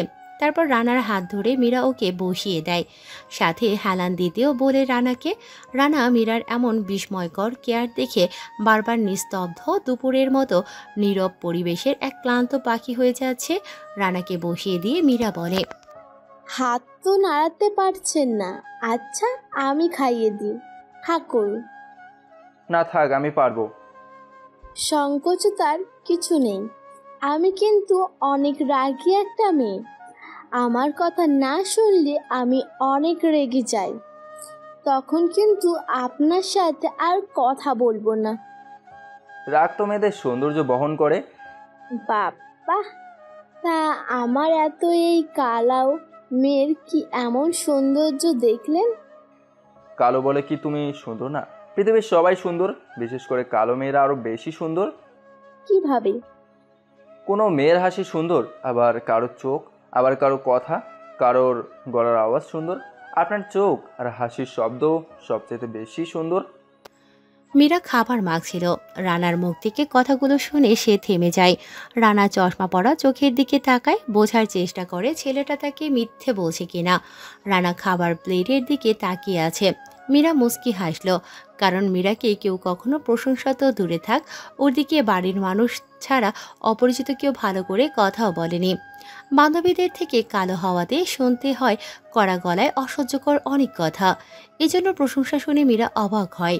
রানার চোখের দিকে তাকিয়ে বোঝার চেষ্টা করে রানা তাকে মিথ্যে বলে মন জয় করছে কিনা, কিন্তু না, রানার চোখে মীরার প্রতি সত্যিই প্রশংসার এক সরল রেখা লেগে আছে। মীরা আবারও খাবার মাখিয়ে রানার মুখের সামনে হাত বাড়িয়ে রেখে দিল। রানা একবার মীরার দিকে তাকিয়ে বোঝার চেষ্টা করে মীরা বিরক্ত হয়েছে কিনা তার উপর। না, মীরার চোখে মুখে রানাকে সেবা করার এক বিশাল আনন্দ ঘন আলাপন লেগে আছে। রানা আর দেরি করে না, তাড়াতাড়ি খাবার মুখে পুড়ে নিয়ে খেতে থাকে। মীরা যেন বেশ শান্তি পাচ্ছে রানার মতো একটা সহজ সরল ছেলেকে খাইয়ে দিতে পেরে। ইস্তাক দাঁড়িয়ে আছে আলিফের বাড়ির সামনে। মিস্টার রহস্যময় আলফাজ সাহেবের সাথে দেখা করে এসেছেন। মিস্টার রহস্যময় শুধু জানে ইস্তাক তার বাবার সাথে বেইমানি করেছে। ইস্তাকের সামনে এসে দাঁড়ালো, বাইক একদম কাছে রেখে দাঁড়ায় রহস্যময় ছেলেটা। ইস্তাক বিরক্ত গলায় বলে, কি ব্যাপার, চোখে দেখোস না? বাইক রাখার জায়গা এটা? রহস্যময় ছেলেটি মাথা থেকে হেলমেট খোলে। ইস্তাক ছেলেটার দিকে তাকালো। মিস্টার রহস্যময়কে এখনো কেউ চেনে না। সে হেলমেট নামিয়ে ইস্তাকের দিকে তাকিয়ে বলে, একটু আগুন হবে, সিগারেট খেতাম। তো গায়ের কাছে এসে গাড়ি রাখতে হবে যদি কিছু হয়ে যেত। আগুনের শিখা খোঁজে শুকনো কাঠ, বাজ পাখি খোঁজে বিশাল আকাশ, আর আমি খুঁজি রক্তের গন্ধ, মানে আগুন খুঁজি। আমাকে একটু আগুন দেবেন, সিগারেট জ্বালাবো। কে তুই? এমন রহস্যময় কথা বলিস কেন? আমি মরিচিকা খুঁজি ধোঁয়াশায়। মিস্টার রহস্যময় ইস্তাকের পকেট থেকে আগুনের লাইটার নিয়ে সিগারেটের আগুন জ্বালায়। দুটো টান দিয়ে সে সিগারেট ফেলে দেয়, লাইটারটা আবার ইস্তাকের পকেটে রেখে দেয়। মাথায় হেলমেট পরে নিয়ে বাইক খুব জোরে টান দিয়ে সেখান থেকে চলে আসে। ইস্তাক শুধু স্তব্ধ হয়ে হা করে তাকিয়ে থেকে চলে যাওয়া অচেনা ছেলেটার দিকে। ইস্তাক ছেলেটার কথাগুলো বোঝার চেষ্টা করে, কিন্তু তার যেন কোনো কিছুই মাথায় প্রবেশ করছে না। বাইকার তার পেছনে তাকালো না। সে বেশ স্পিডে বাইক চালিয়ে চলে যায় তার নিজ গন্তব্যে। তৃষা জিসানের কাছ থেকে চলে এসেছে। নীরার বাড়ি থেকে একটু পর নীরবদের বাসায় যাবে তারা। তৃষা জাইনের সামনে গেল, জাইনের দিকে তাকিয়ে একটা মুচকি হাসি দেয়। ছেলেরা এমনিতেই মেয়েদের জন্য একটু উইক ফিল করে, তার উপর সুন্দরী কোনো মেয়ে যদি মুচকি হাসি দিয়ে থাকে তাহলে ছেলে তাকে বউ বাচ্চার মা সব ভাবা শুরু করে দেয়। জাইন তৃষার পাশে এসে দাঁড়ায়। জাইন বলে, আচ্ছা, আমি যদি আপনাকে প্রপোজ করি, আপনি কি রাজি হবেন? আমাকে তো তেমন কেউ প্রপোজ করেনি, হাত গোনা কয়েকজন ছাড়া, তাও আমার সাথে ফ্লার্ট করার জন্য। এখন যদি কেউ মন থেকে প্রপোজ করে সেটা কি ফিরিয়ে দেওয়া যায়? কিন্তু আমার না, নিজেকে বেশ অসহায় মনে হয়। চার দেওয়ালে আর বন্দি থাকতে ইচ্ছে করে না। একটা স্বপ্নের রাজকুমার পক্ষীরাজে এসে আমাকে ঘুরিয়ে বেড়াতে সারা আকাশ, আমি মেঘ হব, মেঘের সাথে গল্প করব। যদি তোমার পাশের হাতটি ধরে কল্পনাতে মেঘ হই, তুমি কি আমার স্বপ্নে সেই রাজকন্যা হবে? পক্ষীরাজ ঘোড়ায় চড়া রাজকুমার না হয়ে যদি পায়ে হাঁটা সরু রাস্তায় তোমার সঙ্গী হই, খুব কি ক্ষতি হবে? বাবা, বেশ গুছিয়ে কথা বলো তো, ইমপ্রেস হচ্ছি। ওই ছেলেটা কে, যার সাথে এতক্ষণ কথা বলছিলেন? বেশ হেসে হেসেই কথা বলেছিলেন দেখলাম। ও, ওই স্টাইলিশ ছেলেটা? ওটা তো আমার ভাইয়া সম্পর্কে হয়, নাম জিসান। জিসান ভাইয়া হয় আমার। কেন বলো তো? 1 মিনিট, তুমি কি আমাকে সন্দেহ করছো? না না, একটু জেলাসি ফিল করছিলাম। আচ্ছা, সে তো ভাইয়াই হয়, আমি ভাবলাম হয়তো অন্য কিছু। ভাবলাম হয়তো আমার সেই স্বপ্নের রাজকুমার খুঁজে পেয়েছি, কিন্তু না, এই ছেলেটাও বাকি ছেলেদের মতোই। কথা বলবো না আর তোমার সাথে। তিশা কথাটা বলে সেখান থেকে চলে যায়। জাইন হাবার মতো দাঁড়িয়ে থাকে। তিশা মনে মনে হাসতে থাকে অনেক। ফ্লাইটের আরও 1 ধাপ এগিয়ে যায় সে। জিসানকে ভাইও বানিয়ে দিয়েছে। এবার পালা শুভকে পটানোর। নীরা সারা বাড়ি তন্ন তন্ন করে খুঁজেও রানাকে পেল না। রানার ফোন অফ। এখন নীরা ভাবছে বাসায় কি জানাবে না থাক। যদি মা জানে তাহলে আমার বিয়ে নিয়েও টানাটানি হয়ে যাবে। আমাকেই খুঁজে বের করতে হবে। নীরা বাইরে দাঁড়িয়ে কথাগুলো ভাবছে, তখনই বাড়ির ভেতর থেকে নীরা শুনতে পায় তার মায়ের আওয়াজ। নীরা, এই নীরা, রাতুল, অতসী, ফারাদ, কই তোরা? আমার রানা কোথায়? তাকে দেখছি না কেন? ছেলেটা যে কই গেল? সারাদিন বড় মা করে বেড়ায়, আজকে তো দেখলাম না। তোরা কোথায়? নীরা, কই তুই? নীরা ভয় পায়। যেটার ভয় পাচ্ছিল সেটাই হয়েছে। ওর মা রানাকে এখন খুঁজছে। নীরা তাড়াতাড়ি বাড়ির মধ্যে যায়। শুভকে ফোন দিতে থাকে। শুভ রিসিভ করে। শুভ রিসিভ করতেই নীরা বলে, হারামি, কোথায় ছিলি? তোকে কত জায়গায় খুঁজেছিলাম, ফোনটাও অফ ছিল তোর। রানাকে খুঁজে পাচ্ছি না, আমার মনে হচ্ছে ও আসেনি। তুই একটু খুঁজে দেখ তো। কি বলিস? রানা আসেনি? সে তো আসছিল বলেছিলিস। তাহলে কোথায় গেছে? জানি না, তুই রানাকে খুঁজে এনে দে। বাড়িতে যদি কেউ জানে রানা আসেনি, তাহলে বুঝতে পারছিস কি হবে? বিয়ে ক্যান্সেল। ওরে, আমি নীরবকে ভালোবাসি রে। আমার বিয়ে ভাঙলে আমি হারপিক খাবো। চুপ কর ছেমেরি, এত বড় হয়ে বিয়ের জন্য লাভ পাচ্ছিস কেন? আর হারপিক খাবি কেন? তোর মুখ বাথরুম নাকি? জামিস ডিমিস খাবি? এসব হারপিক খায় কেউ? আর মরার সময় তোর শেষ ইচ্ছা মিলাদে বিরিয়ানি করতে বলবি, যেন আমরা খেয়ে তোর জন্য দোয়া করতে পারি, যেন মরার পর তুই আর নিঃশ্বাস না নিতে পারিস, সে দোয়া। কুত্তা, তুই মজা নিচ্ছিস? রানাকে প্লিজ খুঁজে এনে দে। নীরা ফোন কেটে দেয়। নীরব ফোন করেছে। নীরা সাথে সাথেই রিসিভ করে। ওপাশ থেকে নীরব বলে, এই তোমার ফোন বিজি দেখায় কেন? শুভর সাথে কথা বলছিলাম, একটা ঝামেলা হয়ে গেছে। আমার কাজিন, মানে তোমাকে না, রানার কথা বলেছিলাম, তাকে খুঁজে পাচ্ছি না। কি বলো? বাচ্চা নাকি সে? কি হয়েছে? সে আমাদের সাথে গাড়িতে উঠেছিল, এখন দেখি সে কোথাও নেই। আম্মু যদি জানে রানা নিখোঁজ, তোমার সাথে আমার চিরবিদায়ী হয়ে যাবে। তখন আমি ইঁদুর মারার ওষুধ খাবো। আরে কি বলো? ইঁদুর মারা ওষুধ খাবা কেন? বিড়াল মারা ওষুধ খাবা? শুয়োপোকার মারা ওষুধ খাবা? মিলাদে একটু ভালো মন্দ খাবারের ব্যবস্থা করবে। চুপ করো তো, কি করছো? মামা আসছে, আর মামার সাথে একটা ছেলে আসছে। বাজারে যাচ্ছি, মামার জন্য রাতের বাজার করব। কালকে তো তোমার আমাদের বাসায় আসবে। দেখো আম্মু মামাকে। মামার সাথে একটা ছেলে মানে? কে সে? নাম জানি না। আর ছেলের কথা তুমি জানতে চাইছো কেন? মীরা, তুমি কিন্তু তোমার টপার বান্ধবী তিশার মতো হয়ে যাচ্ছ। চুপ, এমনি জানতে চাইলাম। রানাকে যদি না পাওয়া যায় তাহলে বাসায় কি বলবো? জানি না, রাখছি। নীরব ফোন কেটে দেয়। রানাকে কেউ খুঁজে পাচ্ছে না। নীরা তাড়াতাড়ি ওর মায়ের কাছে যায়। নীরা তার মাকে খুব কষ্টে এখন ম্যানেজ করে। যদিও বাসার বড়রা কেউ নেই, কম বেশি এখন সবাই রানাকে খুঁজছে। জিসান সাদে দাঁড়িয়ে আছে। রানার কথা ভেবে অনেক হাসি পাচ্ছে ওর।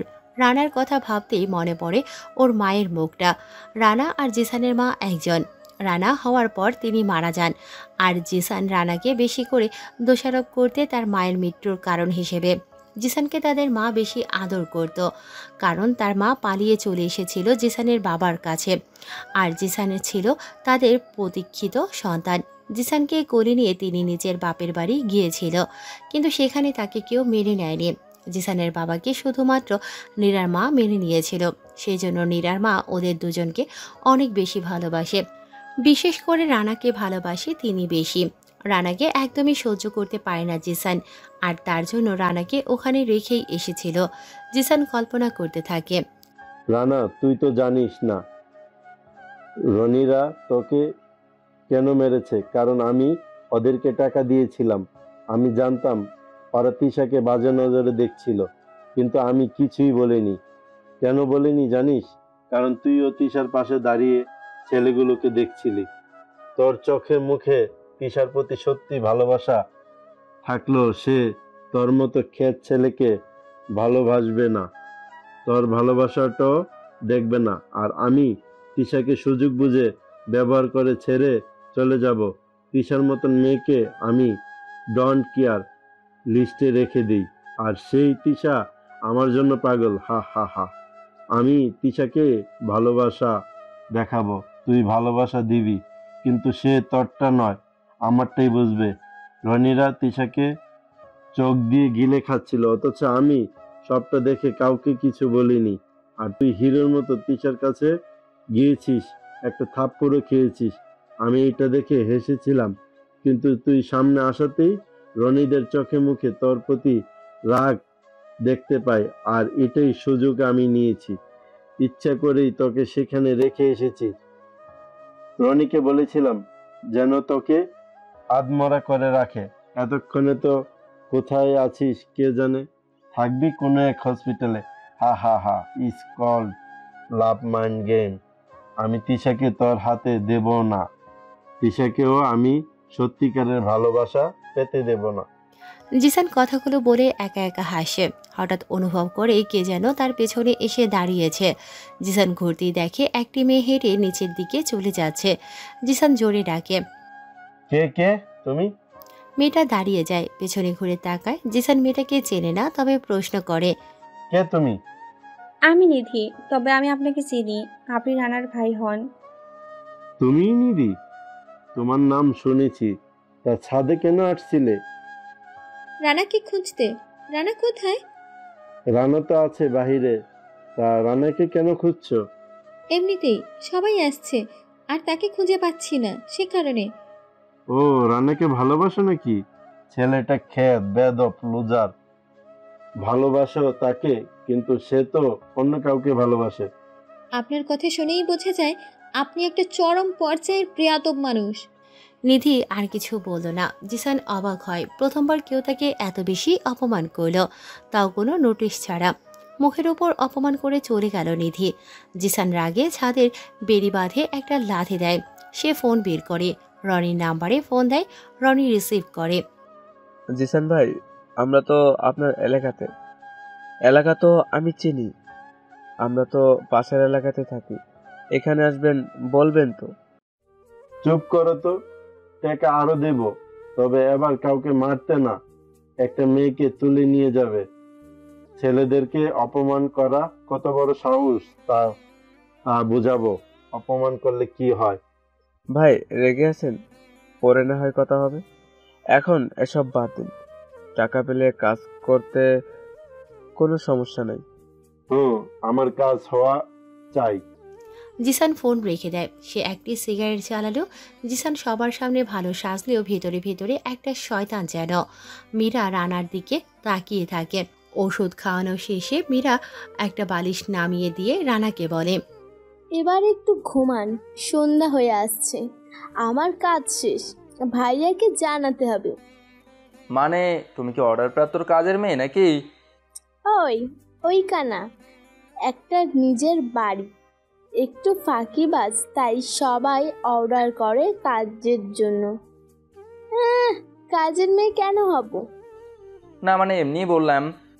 ও বুঝেছি, ভাবছেন কাজ শেষ আর আসবো না আপনাকে দেখতে, তাই তো?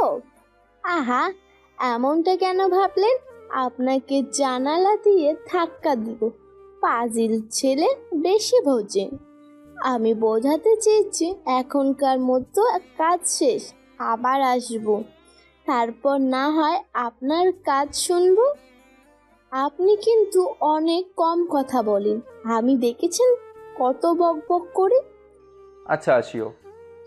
মীরা রানার গায়ে কাঁথা দিয়ে চলে যায় রুম থেকে। রানা আর মীরা বেশ অনেকটা সময় ধরে গল্প করেছিল। মীরাকে সে এখন তুমি করে বলছে। রানা এখন অনেক ভালো অনুভব করে, কারণ নীরার মা আর হতে গোনা কয়েকজন ছাড়া এই প্রথম অপরিচিত একজন রানাকে এত গুরুত্ব দিয়েছে। সাইফ দাঁড়িয়ে আছে ক্যাম্পাসে, আয়ান আসলো সেখানে। একটু পর সুমনও আসে সেখানে। তিনজন ভার্সিটির ক্যাম্পাসে প্রবেশ করে। একটি টেবিলে যেয়ে বসলো তিনজন। আয়ান কফির অর্ডার করে। তিনজন চুপচাপ বসে আছে সেখানে। নীরবতা ভেঙে আয়ান প্রথম বলে, তিশাকে অনেক ভালোবাসতাম আমি, এখন আর কাউকে বিশ্বাস হয় না আমার। মন চাচ্ছে এখন থেকে প্রতিটা মেয়ের সাথে ফেক রিলেশনশিপে যেতে, তার ওদের মনকে নিয়ে খেলা করে কষ্ট দিতে। আমাদের ছেলেদেরকে মেয়েরা কষ্ট দিতে জানে। আমরা কি বসে থাকবো নাকি? আমরাও এখন টিচার মতো করে মেয়েদের সাথে কষ্টের গেম খেলবো। এখন বুঝলাম একটা ছেলে কেন খারাপ হয়। একটা নারী পারে একটা ছেলেকে গোছালো করে দিতে, আবার সেই নারী পারে সেই ছেলেটাকে খারাপ বানাতে। আমাদের দেখানো উচিত মেয়েরা শুধু ছেলেদের মন নিয়ে খেলতে পারে না, আমরা ছেলেরাও পারি।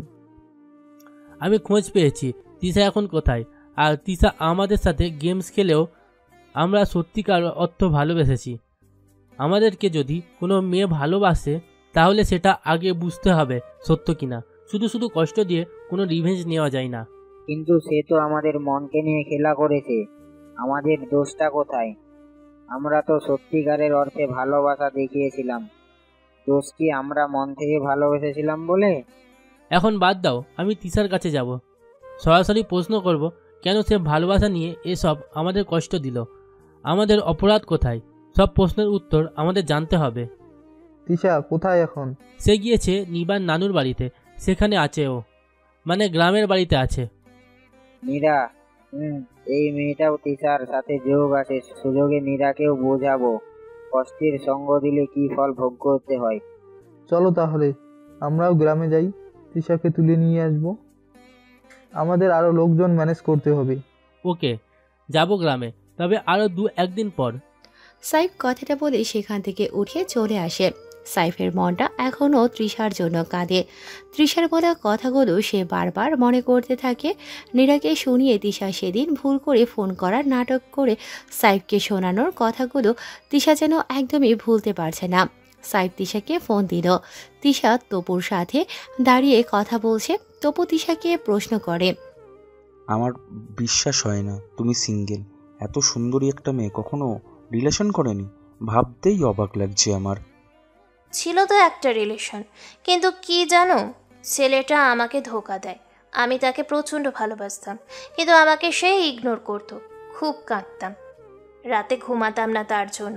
কিন্তু ছেলেটা আমাকে কষ্ট দেয় অনেক, সেই জন্য আর কাউকে ভালোবাসিনি। ভয় হয় আবার যদি কষ্ট দেয় কেউ। সব ছেলে কি একরকম হয় বলো? দেখবে তোমাকে একজন মন থেকে অনেক ভালোবাসবে, চিন্তা করো না। আর এসব নিয়ে মন খারাপ করো না, আমি চেষ্টা করব তোমার মন ভালো করার। তিশা মনে মনে হাসে। মিথ্যে একটি গল্প সাজিয়ে তপুকে শোনালো সে। আর তপু এতেই গলে গেছে। ছেলেদেরকে 2-1 মিনিটও লাগে না মেয়েদের জন্য পটাতে। 2-1 দিন ছেলের জন্য পাগলামি ভাব দেখালে, একটু সেন্টি খাওয়া কথা বললে ছেলেরা গলে যায়। আর বলে কিনা সব ছেলে এক না। তিশা কথাটা মনে করে আরও বেশি হাসতে থাকে, কারণ তিশার কাছে সব ছেলেরাই একরকম, শুধু জিসান ছাড়া। সব ছেলে মেয়ে দেখলেও ছো ছো করে থাকে পটানোর জন্য, আর বারবার তাকাতে থাকে। পাশে বউ রেখেও বাইরের মেয়েদেরকে দেখতে থাকে। তিশা কথা বলে তপুর সাথে, তখনই ওর ফোনে রিং বেজে ওঠে। তপু যেন ফোনটাকে দেখার জন্য তাকিয়ে আছে সেদিকে। তিশা ফোন হাতে নিয়ে তাকিয়ে দেখে সাইফের নাম্বার থেকে কল আসে, তবে নাম্বারটি ভাইয়া 2 বলে সেভ করা। এটা তিশার কোড নাম্বার, মানে জিসানের নাম্বার ভাইয়া 1, সাইফের নাম্বার ভাইয়া 2 নামে সেভ করে রেখেছে। তপু ফোনের স্ক্রিনের দিকে তাকায়, দেখে তিশাকে তার ভাইয়া ফোন করেছে। এজন্য তপু বলে, আচ্ছা ভাইয়ার সাথে কথা বলো, আমি যাই। তপু কথাটা বলে সেখান থেকে কিছুটা দূরে চলে আসে। তিশা ফোন রিসিভ করে। তিশা, আমাকে চিনতে পেরেছো? কেন পারবো না? যার কথা একা থাকার সময় খুব বেশি মনে পড়ে, তাকে কিভাবে ভুলি? কেন এমন করলে আমার সাথে?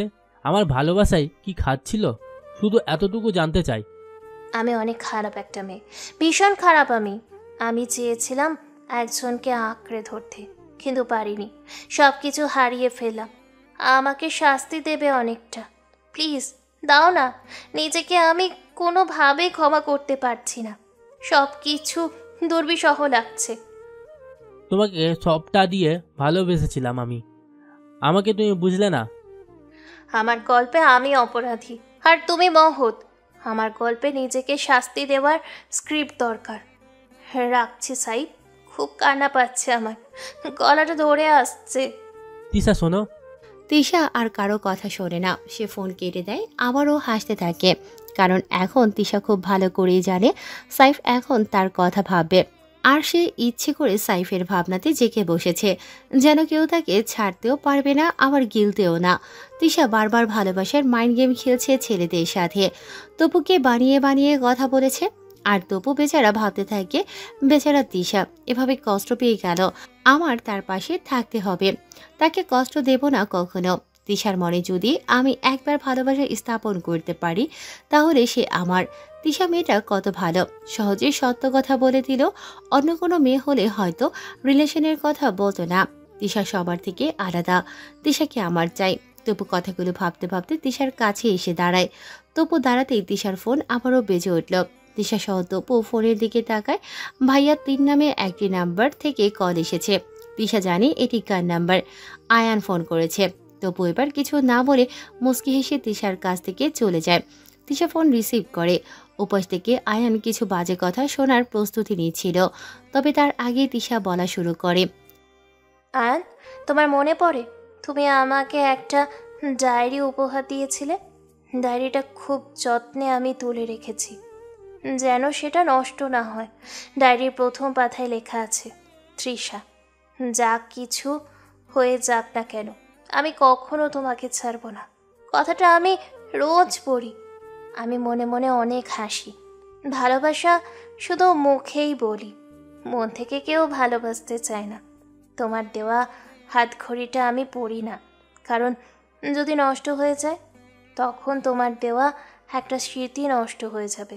আমি জানি আমি খারাপ, কিন্তু যখন এই খারাপ চরিত্রটাকে অনুধাবন করলাম, তখন আমার পাশে কাউকে পেলাম না। পেলাম শুধু স্মৃতি রক্ষার কিছু মূল্যবান জিনিস। দিশা, এত কিছু যখন করছো তাহলে কষ্ট কেন দিলে? সত্যি আমাকে মনে করো তুমি?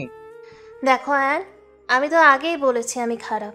আমাকে একটুও বিশ্বাস করো না প্লিজ। আমাকে বিশ্বাস করে ঠকো না। আমি তো কষ্ট দিয়েছি তোমাকে, আমি আমার শাস্তি নিজেই নিজেকে দেব। এই দিশা, এই কি করবা? দেখো, নিজেকে একদমই কষ্ট দিবা না, আমি তোমাকে। থামো আয়ান, আমাকে ভালোবাসতে বলছি না, শুধু এতটুকু চাই, ভালো থেকো, আমার জন্য দোয়া করিও। কান্না পাচ্ছে অনেক। তিশা ফোন কেটে দেয়। আয়ান যেন চুপ হয়ে গেছে। আয়ানের কান যেন বিশ্বাস করতে পারছে না তিশা তাকে এত কিছু বলবে। মেয়েটাকে কি শুধু শুধু ভুল বুঝলাম? না না, আমার তার সাথে দেখা করা উচিত। তার ক্ষতি করব না, তবে সবাইকে বোঝাতে হবে আমি আর তিশাকে ভালোবাসি না। সবাই যেন তিশার থেকে দূরে সরে যায়, তাকে আমার কাছে রাখতে হবে। আয়ান মনে মনে কথাগুলো ভাবছে, আর এদিকে তিশা শব্দ করে হাসতে থাকে। সেই হাসিতে বিশাল একটা গেম চলছে তিশার মনে, যেখানে টপারের পরিচয় অনেকটাই বহন করছে। শুভ ফোন দেয় তপু আর জাইনকে, রানাকে খুঁজতে হবে, তবে সেটা কেউ যেন না জানে। কিন্তু রানাকে তারা কোথায় খুঁজবে? নীরাকে প্রশ্ন করে শুভ। রানা সত্যি এসেছিল তোদের সাথে? এসেছিল। তাহলে সে কোথায়? জানলে কি তোমাদের বলতাম খুঁজে এনে দে। আর ও বেটা আহমেদ নাকি? গাড়ি থেকে কখন নামলো আজব? চেনে না কিছু, কোথায় আছে কে জানে। বাসায় তো ফোন করছিলাম, রানা সেখানেও নেই। তাহলে কোথায়? তোরা কোথাও থেমেছিলি? আসার পথে রেস্টুরেন্টে নামছিল, বিখ্যাত বিরিয়ানি রেস্টুরেন্ট। ওখানে নেমে সবাই খেতে বসে, তারপর তো চলে এসেছিলাম। শিট, রানা সেখানে আশেপাশেই আছে। তপু, বাইক বের কর, সেখানে চল খুব দ্রুত। রাতের মধ্যে রানাকে হাজির করতে হবে, নয়তো বড় ফুফিকে ম্যানেজ করা অসম্ভব হবে। শুভ, তপু আর জাইন বাড়ি থেকে বের হয়। নীরা উপরের ঘরের দিকে যেতে থাকে। সামনে নিধি এসে দাঁড়ায়। নিধি বলে, আমি বড় ফুফির কাছে যাচ্ছি, রানাকে পাচ্ছি না সেটা বলতে। আরে এখন না। আর তুমি রানাকে খুঁজছো কেন? তোমরা তো সেভাবেই চেনো না। সে আমাকে চেনে, আমাকে জানে, আর কেন আমরা একে অপরকে চিনি সেটা রহস্য আছে। এটা তো বলা যাবে না। রানাকে আমার খুঁজতেই হবে। দেখ নিধি, এখন পাগলামি করিস না। শুভরা গিয়েছে তাকে খুঁজতে। নিধি চলে যায় সেখান থেকে। নীরা রহস্যময় দৃষ্টি নিয়ে তাকিয়ে থাকে নিধির চলে যাওয়ার দিকে। কারণ রানার এবারের কারো সাথে তেমন খাতির নেই, থাকবে কি করে? রানা তো দেশেই আসতো না, আসলেও রানা কখনো গ্রামে আসেনি। তাহলে নিধি রানাকে কিভাবে চেনে? নীরা প্রশ্নগুলো নিজেই নিজের কাছে করে, কিন্তু কোনো উত্তর খুঁজে পায় না সে। শুভ বাইক চালাচ্ছে, হঠাৎ একটি বাইক ওদের খুব কাছ দিয়ে ক্রস করে।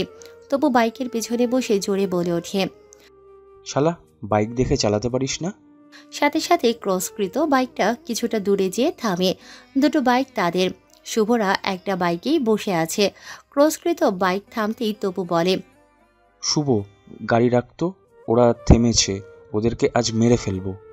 শুভ বাইক থামায়। সবাই এগিয়ে আসতে থাকে, সবাই সামনাসামনি এসে দাঁড়ায়। তপু প্রথম বাইকের কাছে যেয়ে কলার টেনে ধরে বলে, শালা, বাইক চালানো শেখাবো? সামান্যর জন্য অ্যাক্সিডেন্ট করতাম। আমি তো ইচ্ছে করেই তোদের দিকে গাড়ি চালিয়ে দিয়েছি। জামার কলার ছাড় শালা। কার জামার কলার টানছিস জানিস তুই? কে তুই?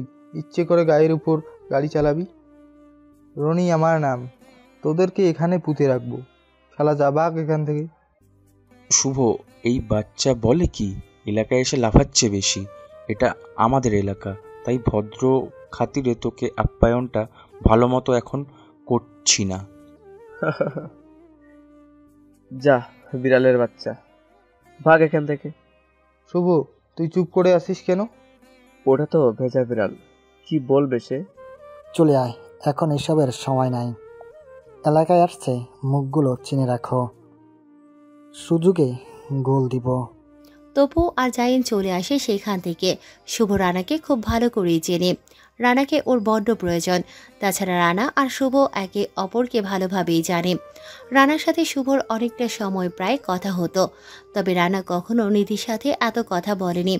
তবুও রানাকে নিধি ভালো করেই চেনে। শুভ আবার বাইক চালাচ্ছে, উদ্দেশ্য রানাকে খোঁজা।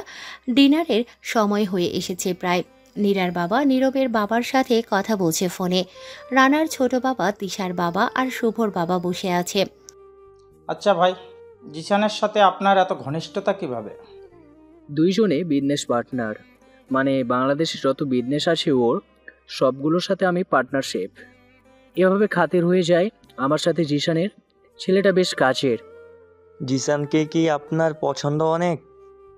এমন ছেলেকে কে না পছন্দ করে?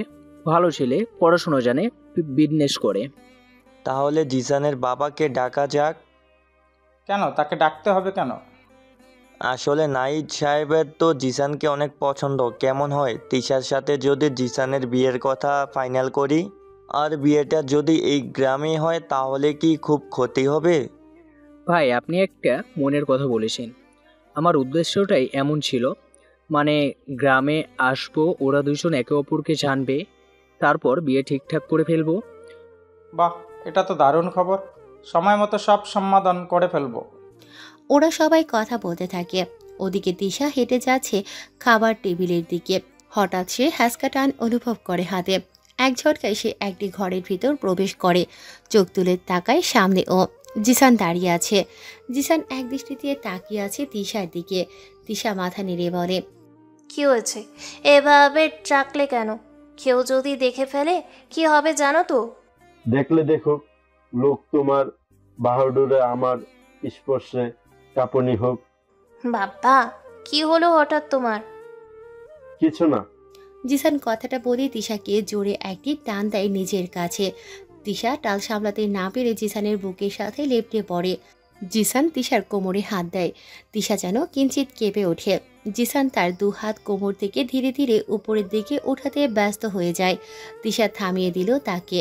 হালকা বকা দেয়ার স্বরে তিশা বলে, এই কি হলো এগুলো? অবতরত আমি করো কেন? ভালোবাসা বৃদ্ধি করি। অবতামির কি আছে? কাছে থাকলে তো একটু একটু অবতামি ভালোবাসা পেতেই হবে। তাই না? তার কি কি অবতরত আমি দেখাবেন আমাকে? জিসান মুস্কি হাসল। আবারও হাত তিশার কোমর থেকে উপরের দিকে টেনে তুলতে থাকে। এক সময় কোমরের উপরিভাগ চেপে ধরে সে। তিশা কেঁপে ওঠে। এই প্রথম কোনো ছেলে তাকে এভাবে স্পর্শ করছে। জিসান তার কোমরে খামছে দিয়ে ধরে আরও একবার টান দেয়। জিসানের বুকে আরও শক্তভাবে মিশে থাকে। জিসান তার ঠোঁট এগিয়ে নিয়ে যায় তিশার দিকে। তিশা বুঝে যায় কি হতে যাচ্ছে। প্রথমে সহমত হলেও পরে তিশা সরে আসার চেষ্টা করে, কিন্তু জিসান আরও চেপে ধরে তাকে। তিশা বলে, ছাড়ো জিসান, এগুলো এখন না, বিয়ের পর। জিসান কোনো কথা শোনে না। সে তিশার ঠোঁটের দিকে এগিয়ে যেতে থাকে। তখনই খট করে একটা শব্দ হয়। জিসান তিশাকে ছেড়ে দেয়। তাকিয়ে দেখে নিধি দরজার কাছে এসে দাঁড়িয়েছে। জিসান বিরক্ত নিয়ে নিধির দিকে তাকায়। নিধি বলে, এটা ভদ্র বাড়ি, তাই দয়া করে নিজেদেরকে কন্ট্রোল রাখুন। নিধি কথাটা বলে সেখান থেকে চলে যায়। তিশা সুযোগ বুঝে সেখান থেকে পালিয়ে আসে। জিসান রাগিয়ে বিড়বিড় করে নিধিকে অনেক কিছুই বলতে থাকে। শালি, তোকে তো আমি শাস্তি দেবই। তখন দেখবো তুই নিজেকে কি করে সামলে রাখিস। রনিকে দিয়ে খুব তাড়াতাড়ি কাজ শুরু করতে হবে। মীরা আসে রানার রুমে। এসে বলে, আপনি কি ঘুমিয়ে আছেন? মীরার কথা শুনে রানা দরজার দিকে তাকালো। মীরার কালো মুখের ডাগর চোখ দুটো যেন মায়ায় ভরা। রানা সেই মায়াতে আটকে যাচ্ছে। মীরা চশমার ভেতর দিয়ে রানার অবুজ দুটো চোখের দৃষ্টি অবলোকন করে একটু মুচকি হাসল। রানা এখন অনেকটা সুস্থ। রানা শোয়া থেকে উঠে বসলো।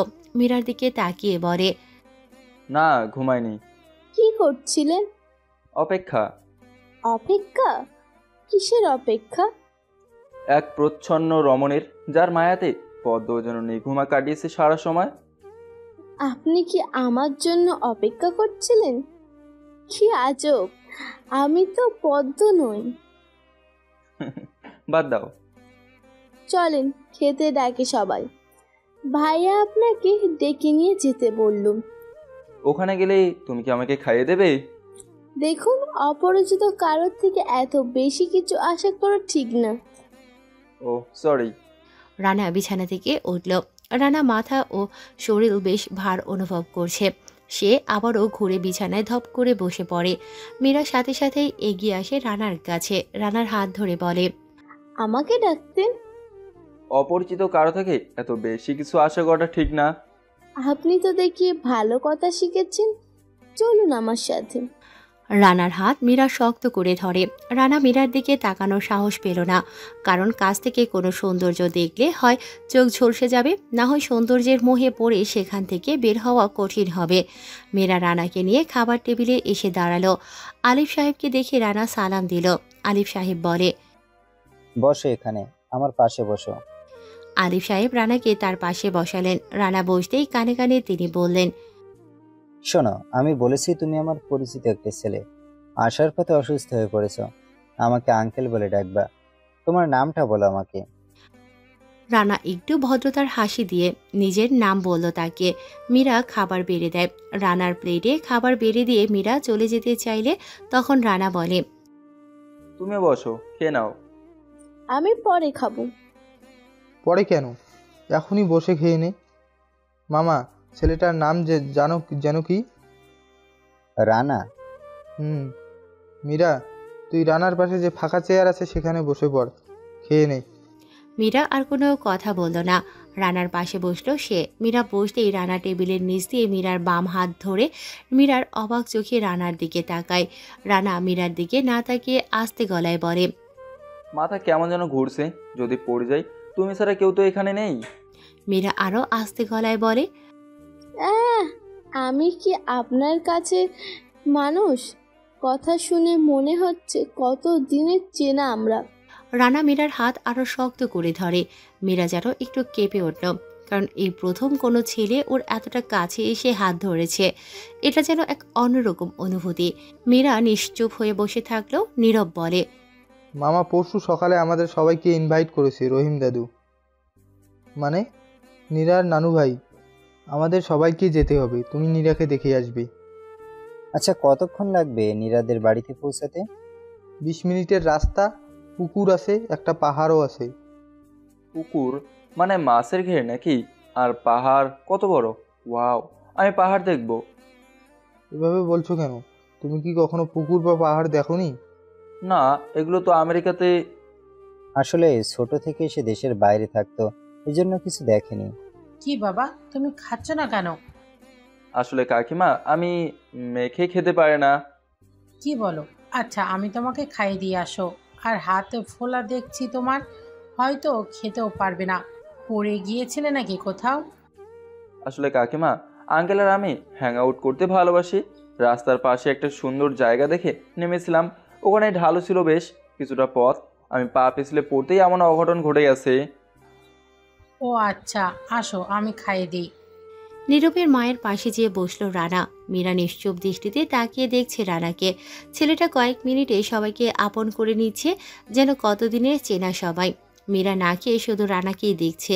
রানা নীরবের মায়ের পাশে যেয়ে বসতেই বলা শুরু করে, আমি হওয়ার পরেই আমার মা মারা যায়। ওই আঙ্কেল আমাকে অনেক ভালোবাসে। ওনার সাথে ঘুরতে আসার বায়নাটা ছিল অনেক বেশি। আমি মনে হয় আপনাদের ঝামেলাতে ফেলে দিলাম।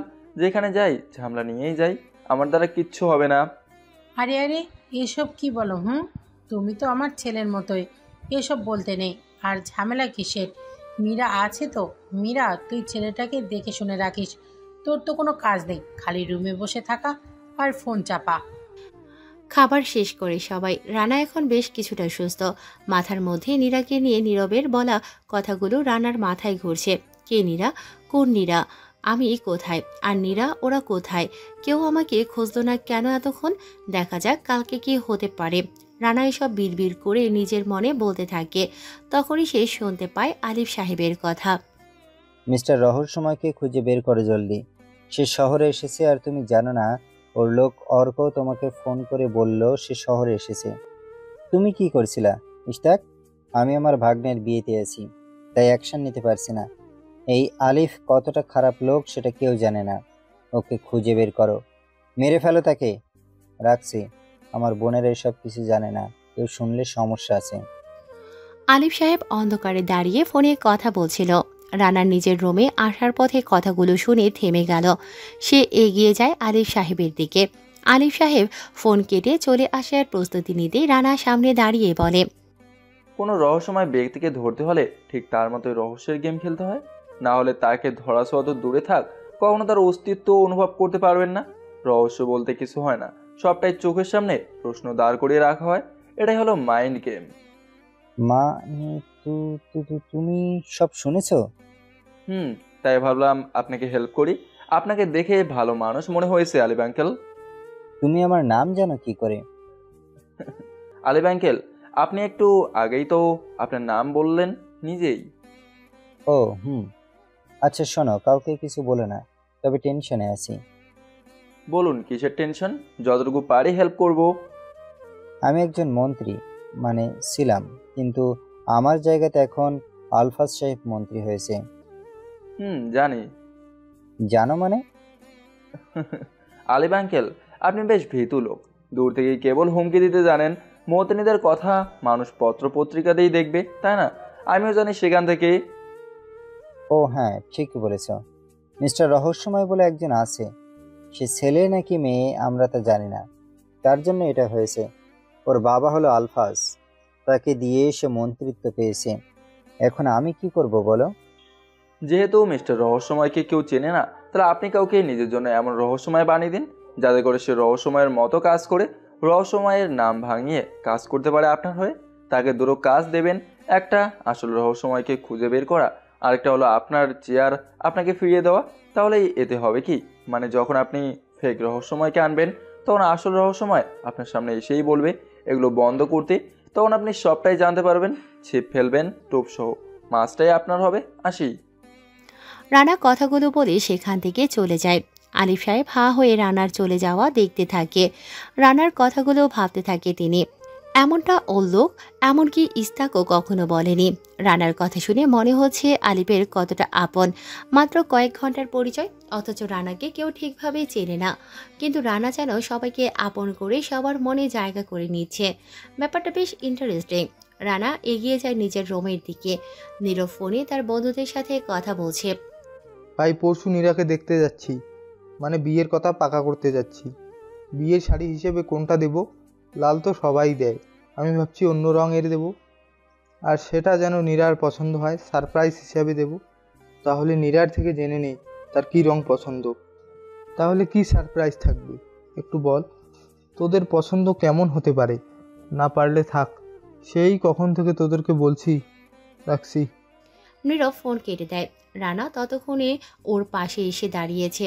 রানাকে দেখে নীরব একটু বিরক্তই হলো, কারণ এভাবে হুটহাট কারো আনাগোনা নীরবের একদমই পছন্দ না। রানাকে কিছু কথা শোনানোর জন্য নীরব প্রস্তুত হয়, তবে তার আগে রানা বলে, মেয়েরা সাধারণত গোল্ডেন, নীল, পিঙ্ক এবং এসব পছন্দ করে। লাল বেনারসিতে সবাইকেই মানায়, কিন্তু আপনি যেহেতু অন্যদের থেকে আলাদা, তাই আপনার লাল বেনারসি না দেওয়াই ভালো। বেনারসি নীল রঙেরও হয়, গোল্ডেন, কালো, গোলাপি, নানা রঙের হয়। আপনি চাইলে রানী গোলাপি রঙের বেনারসি দিতে পারেন, মেয়েদের এটাতেও বেশ মানাবে। বাকিটা আপনার ইচ্ছে। রানা কথাগুলো বলে নীরবের কাছ থেকে চলে আসে। নীরব বোকার মতো রানার চলে যাওয়া দেখতে থাকে। মনে মনে বলে, কে এই ছেলে, এত কিছু জানে, আমি কিছু জানি না কেন? এইটাই বেস্ট হবে। রানার কথা অনুসারেই কিনবো, কিন্তু ছেলেটা এত সুন্দরভাবে বলল সব জানে, যেন কতদিনের পরিচয়। রানা নিজের রুমের দিকে যায়। মনে মনে সে হাসতে থাকে, কারণ নীরার পছন্দ গোলাপি, আর রানার ধারণা এটা ওর কাজিন নীরাই হবে। যদি সত্য হয় তবে সে নীরাদের নানু বাড়ির কাছাকাছি আছে। রানা কথাগুলো ভাবতে ভাবতে নিজের রুমে যায়। রুমের দরজা খোলাই আছে। রুমে যেয়ে দেখে মীরা বিছানায় বসা। রানা তাড়াতাড়ি সামনে এসে প্রশ্ন করে, তুমি এখানে বসে আছো যে? আপনার ওষুধ খাওয়াতে এলাম। এখন তো অনেকটাই সুস্থ, নিজেই পারতাম। তুমি এই কষ্ট করে আসলে কেন? অপরিচিত হয়ে এত বেশি আশা তো করিনি। ও আল্লাহ, কেন যে কথাটা বলেছিলাম আপনাকে বারবার খোঁচা মেরে বলছেন কেন? আপনার ঠোঁটে পিন মেরে দেব, বুঝেছেন? মা বলল আপনার খেয়াল রাখতে, তাই এসেছি। পিন মেরে দিলেই আমার হয়ে তুমিই কথা বলে দেবে? চুপ করেন তো, ওষুধকে ঘুমিয়ে পড়ে, কালকে কথা হবে। মীরা জোর করে রানাকে বিছানায় বসিয়ে দিল। তারপর ওষুধ খাইয়ে দেয় রানাকে। রানা বিছানায় গা এলিয়ে দিতেই মীরা একটি কাঁথা রানার গায়ে ওপর দিয়ে দেয়। মীরা কিছু না বলে চলে যাচ্ছিল। রানা মীরার হাত ধরল। মীরা যেন আবারও কেঁপে ওঠে। মীরা হাত ছাড়াতে চাইছে না, তবুও হাত না ছাড়িয়ে মীরা বলে, কি হচ্ছে? এভাবে হাত কেন ধরেছেন? ছাড়ুন হাত। সরি, আসলে ভুলে ধরেছি। হয়েছে, সরি বলতে হবে না, ঘুমান এবার। মীরা চলে যায় সেখান থেকে। রানার মনে পড়ে নীরার নানুর নাম কি? রহিম শেখ তার নানুর নাম। নীরা বলেছিল রানার কাছে ও নানুর বিশাল বড় বড় কতগুলো পুকুর আছে, একটা বিশাল উঁচু জায়গাও আছে, মানুষজন সেটাকে পাহাড় বলে। রানা কথাগুলো ভাবতে ভাবতে ঘুমিয়ে যায়। আর ওদিকে নীরব, মীরা আর আলিফ সাহেব রানাকে নিয়েই ভাবতে থাকে। শুভ বাইক নিয়ে সেই রেস্টুরেন্টের সামনে এসেছে। এদিকে নীরা খাবার টেবিলে সবাইকে কোনো রকমে ম্যানেজ করেছে। রানার কথা ভাবতেই দেয়নি কাউকে। বিয়ে নিয়ে টপিক তুলেছিল নীরা, যেন ইচ্ছে করে রানার প্রসঙ্গ কেউ টেনে না তোলে। নিধি বলতে চাইছিল, কিন্তু নীরা অনেক অনুরোধ করে নিধিকে থামিয়েছে। নীরার বাবা একবার রানার কথা জানতে চেয়েছিল, কিন্তু নীরা বলেছে রানা ওর রুমেই আছে। সারাদিন নাকি সে পুকুর পাড়ে বসে সময় কাটিয়েছে, তাই ক্লান্ত হয়ে ঘুমিয়ে পড়েছে। নীরার বাবা আর কিছুই বলেনি নীরাকে। শুভ বাইক থেকে নেমে আশেপাশে তাকায়। রেস্টুরেন্ট প্রায় বন্ধই হয়ে যাচ্ছিল। শুভ দৌড়ে সেখানে যায়, রেস্টুরেন্টের মালিককে প্রশ্ন করে, আঙ্কেল, আজকে কি 3টা গাইড থেকে কয়েকজন এখানে কি খেতে এসেছিল? কখনকার কথা বলছো? সকালের সময়। সাদা রঙের গাড়ি ছিল নাকি? 3টে ছেলে এমন? কয়েকজন না, সবাই নেমে খেতে এসেছিল। কেন? হ্যাঁ, ওটাই ছিল। বলছি, এখানে আসার পর ওনাদের সাথে এমন কিছু ঘটেছিল যেটা আপনার মনে আছে বা আপনি সেটা মনে রেখেছেন? তেমন তো কিছু ঘটেনি। ও হ্যাঁ, একটা জিনিস ঘটেছিল। পাশে যে চায়ের দোকান আছে ওখানে প্রায়শই রনি নামের একটা ছেলে বসে, সাথে লোকজনও থাকে তার। আমার রেস্টুরেন্ট থেকে একটা ছেলে খেয়ে বেরিয়েছিল, তারপর ওরা ছেলেটাকে ধরে আমার রেস্টুরেন্টের সামনে অনেক মারে। ছেলেটা প্রায় অজ্ঞান হয়ে যায়। পরে আমি তাকে নিয়ে পানি দেই, সে এরপর চলে যায় হেঁটে। কি দেখতে কেমন ছেলেটা? দেখতে তো হাবাগোবাই ছিল। মানে যখন মার খাচ্ছিল তখন ছেলেটা প্রতিবাদ করে কিছুই বলেনি, শুধু চিৎকার করে বলেছিল, দয়া করে আমাকে মেরো না, আমি মরে যাব। ছেলেটা বেশ হারায় হবে, না হলে কেউ এভাবে মার খায়? চোখে চশমা ছিল, চশমা ছাড়া মনে হয় না টের পায় সে কিছু। অন্য শুভ, ওটাই রানা। কোন হারামি মেরেছি, ওরে যদি পেতাম। আচ্ছা, আর কিছু হয়েছিল? মানে কিছু খুঁজে পেয়েছেন সেখানে? একটা ভাঙা ফোন হয়তো ওই ছেলেটার, দাঁড়াও আনছি। রেস্টুরেন্ট মালিক ফোন এনে শুভর হাতে দিল। ফোনটা হাতে নিয়ে সে বলে, এটা রানাই হবে। কোন দিকে গেছে সে একটু বলবেন? রেস্টুরেন্টের মালিক হাত উঠিয়ে দেখিয়ে বলে, তোমরা যেদিক দিয়ে এসেছো সেই গ্রামের দিকে হেঁটে যেতে দেখি। শুভ লোকটাকে ধন্যবাদ জানিয়ে সেখান থেকে চলে আসে। তপু বলে, কে ওকে মেরেছে? কেন মেরেছে? রানা কোথায়?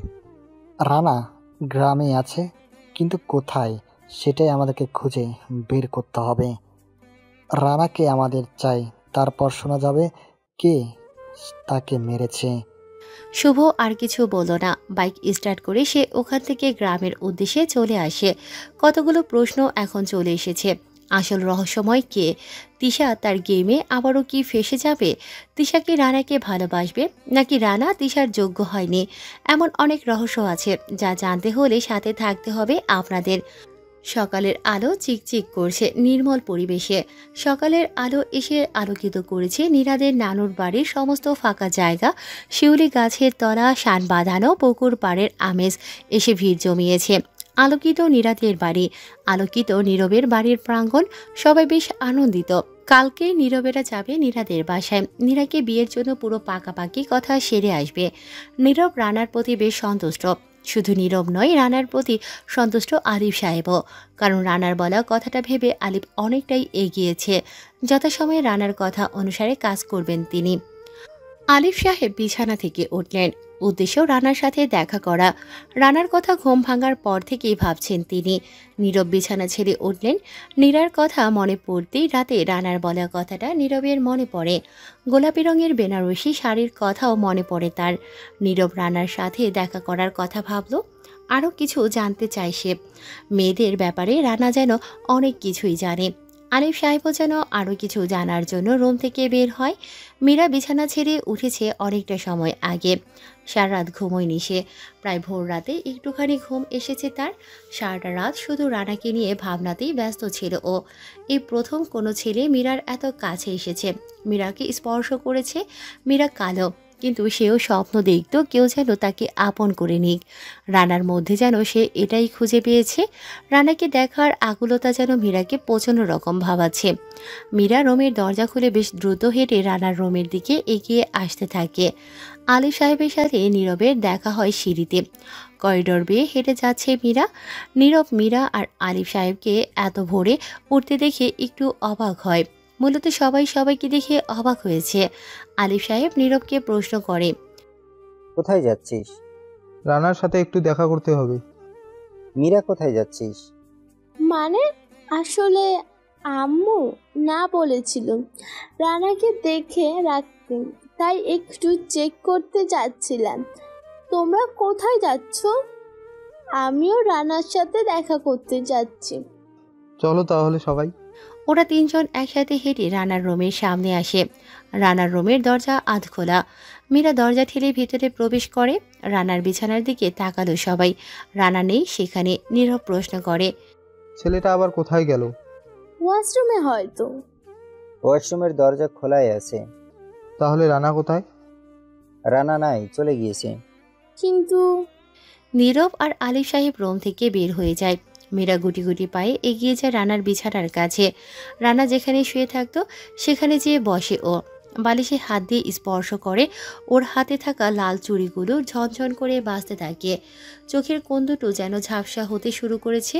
বিড়বিড় করে ওর মনের গভীর থেকে মুখবিবরে একটি নীরব প্রতিধ্বনিত শব্দ এপাশ থেকে ওপাশ হতে থাকে। শব্দটা বেশ মনোরম হলেও মনের সাথে কানের কানেকশানে শব্দটা বিধ্বস্ত লাগছে মীরার। সে বিড়বিড় করে রানা বলে ডেকে ওঠে। রানা নেই। নীরব পুরোটা রাত পায়চারি করেছে রোমের মধ্যে। শুভরা গ্রামের অনেক দিক খুঁজে দেখেছে, কিন্তু রানাকে পায়নি। নীরা ব্যালকনিতে এসে দাঁড়ায়। দূর থেকে ভোরের আলো গতিবেগে তিনজন মানুষকে সে আসতে দেখে। তিনজনের মুখ চেনা। ওরা তিনজন শুভ, তপু আর জাহিন। নীরা দৌড়ে নিচে আসে। বাড়ির মেন দরজা খুলে সে অবাক হয়ে যায়। বাড়ির সামনের বড় কদম গাছের নিচে খুব চেনা একটি মুখের মানুষকে বসে থাকতে দেখে নীরা। শুভরা প্রায় চলে এসেছে বাড়ির সামনে। দূর থেকে কাউকে যেন বসে থাকতে দেখে তারা। ভোরের আলো নিজ গতিতেই আলোকিত হচ্ছে। নীরা রাগী চোখে বসে থাকা ছেলেটার দিকে তাকিয়ে থাকে। শুভ বাইক থেকে নেমে বেশ গম্ভীর দৃষ্টিতে তাকিয়ে থাকে বসে থাকা ছেলেটার দিকে। নীরা কড়া গলায় বলে, কোথায় ছিলি তুই? জানিস তোকে নিয়ে কতটা চিন্তায় ছিলাম। সারা দিন রাত তোকে খুঁজেছি আমরা। মাথায় থাকে না তোর কিছু? কতটা চিন্তা করি আমরা, হাবা কোথাকার। এক নাগারে নীরা কথাগুলো বলে থামল। গাছের নিচে বসে থাকা লোকটা হলো রানা। রানাকে দেখেই নীরা কথাগুলো বলেছে। রানা চুপচাপ মাথা নিচু করে বসে নীরার কথাগুলো শুনল। শুভ এসে বলা শুরু করে, কথা বলিস না কেন? জানিস তোকে কোথায় কোথায় খুঁজেছি? কে ছিল ওরা?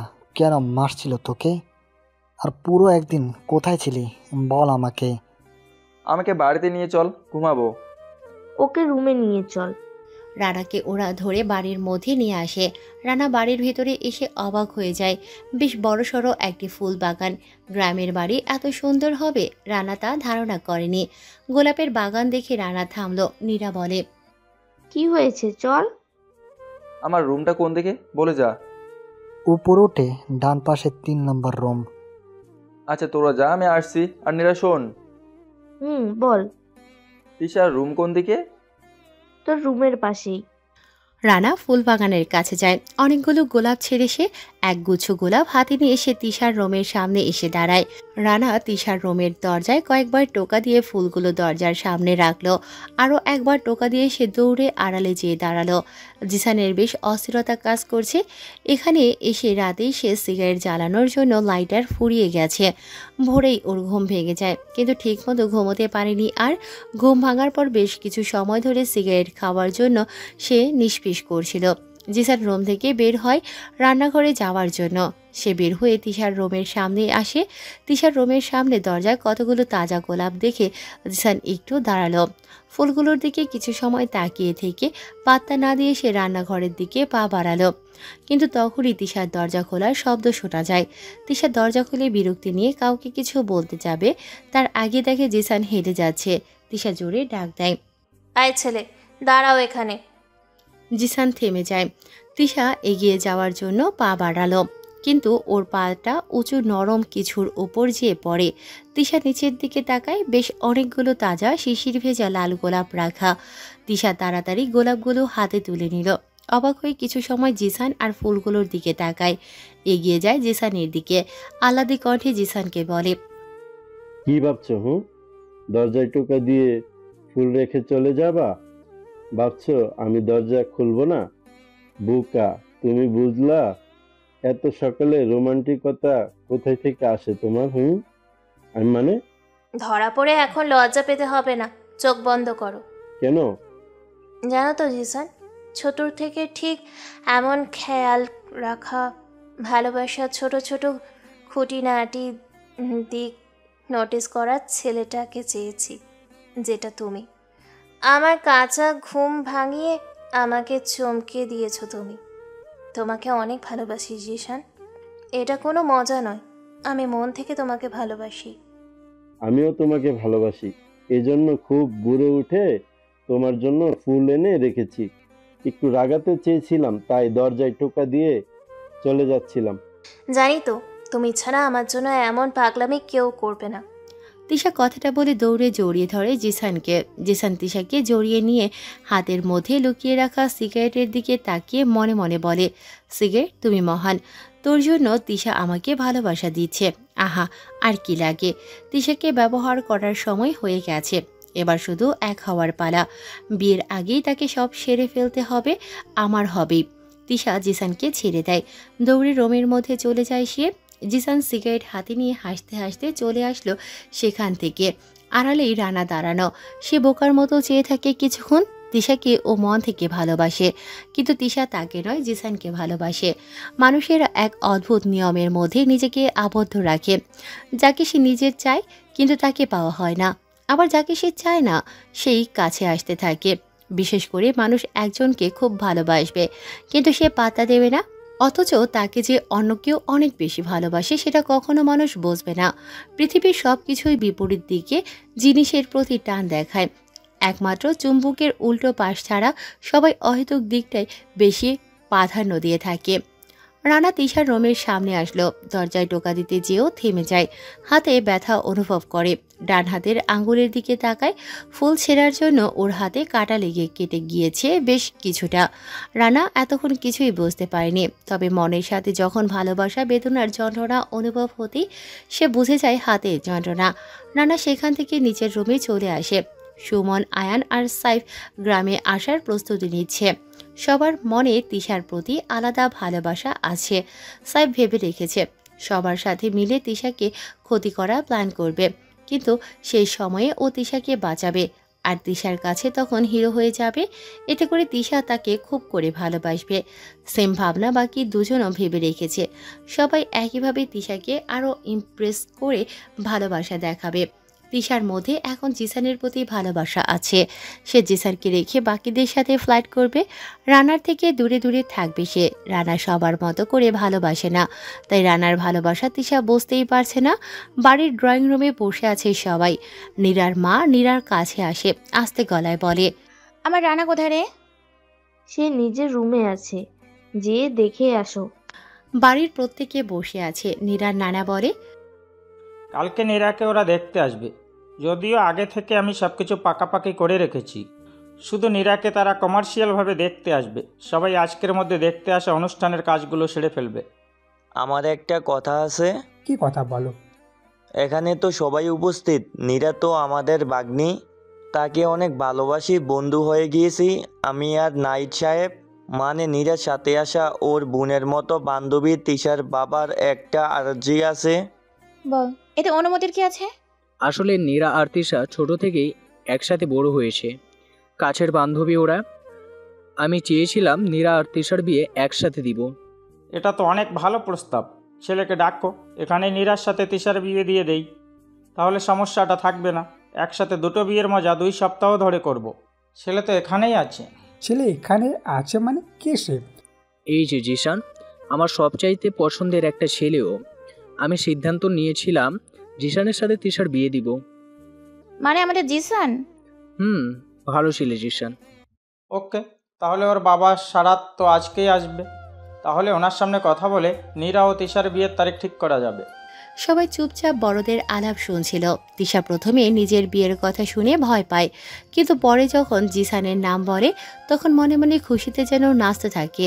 তিশা জিসানের দিকে তাকায়, জিসান গম্ভীর হয়ে যায়, কারণ তিশাকে বিয়ে করার এখন কোনো ইচ্ছে ওর নেই। তিশাকে নিয়ে সে যে এতদূর অবধি কখনো কল্পনা করেনি। সে শুধু তিশার সাথে একটা রিলেশনশিপ রেখে রোম ডেট করা অবধি ভেবেছে, কিন্তু তিশার বাবা এত কিছু করে ফেলবে ভাবতেই পারেনি সে। তবে একদিক দিয়ে ভালো হয়েছে, তিশাকে বিয়ে করতে জিসানের এখন তেমন কোনো আপত্তি নেই। তপু আর জাইন অবাক হয়ে যায়, তিশার দিকে তাকায় ওরা। তিশা ওদের মুখের দিকে তাকালো, ওদের চোখে একরাশ বিস্ময়।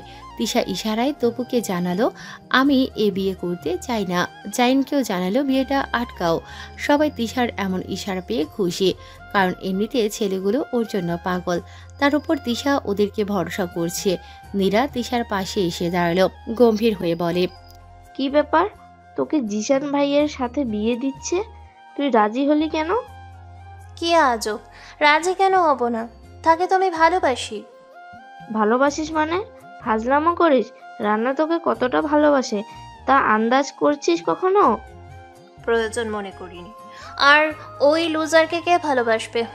অসহ্য একটা ছেলে। জানিস জিসান কি কি করেছে আজ সকালে? আমার জন্য কতগুলো তাজা গোলাপ এনে দরজার সামনে রেখে চলে যাচ্ছিল। কতটা ভালোবাসে সে আমায়, ঠিক যেন আমার মনের মতো সে। তুই ভুল করছিস তিশা, যে তোকে ভালোবাসে তাকে বুঝলি না। এত বোঝার কিছু নেই, আমি যাকে চাই তাকে পেয়ে যাচ্ছি, এটাই এনাফ, আর কিছু লাগবে না। কথাগুলো বলে সেখান থেকে চলে যায় সে। বাইরে আসে তিশা, অতসীকে দেখে কার সাথে যেন ফোনে কথা বলছে। তিশা এগিয়ে যায় অতসীর কাছে। অতসী ফোনে বলছে, দেখো অন্য, তোমাকে আমি ভালোবাসি, এটা কেন বুঝছো না? আমি তো শুধু তোমাকে চাই, কতটা ভালোবাসি এটা বুঝছো না কেন? আমি তোমাকে ছাড়া বাঁচবো না অন্য, আমার সব কিছু দিয়ে তোমাকে ভালোবাসি। আমি কি করব? এসব ভালোবাসা আমাকে দেখাতে আসবে না, ফোন রাখো।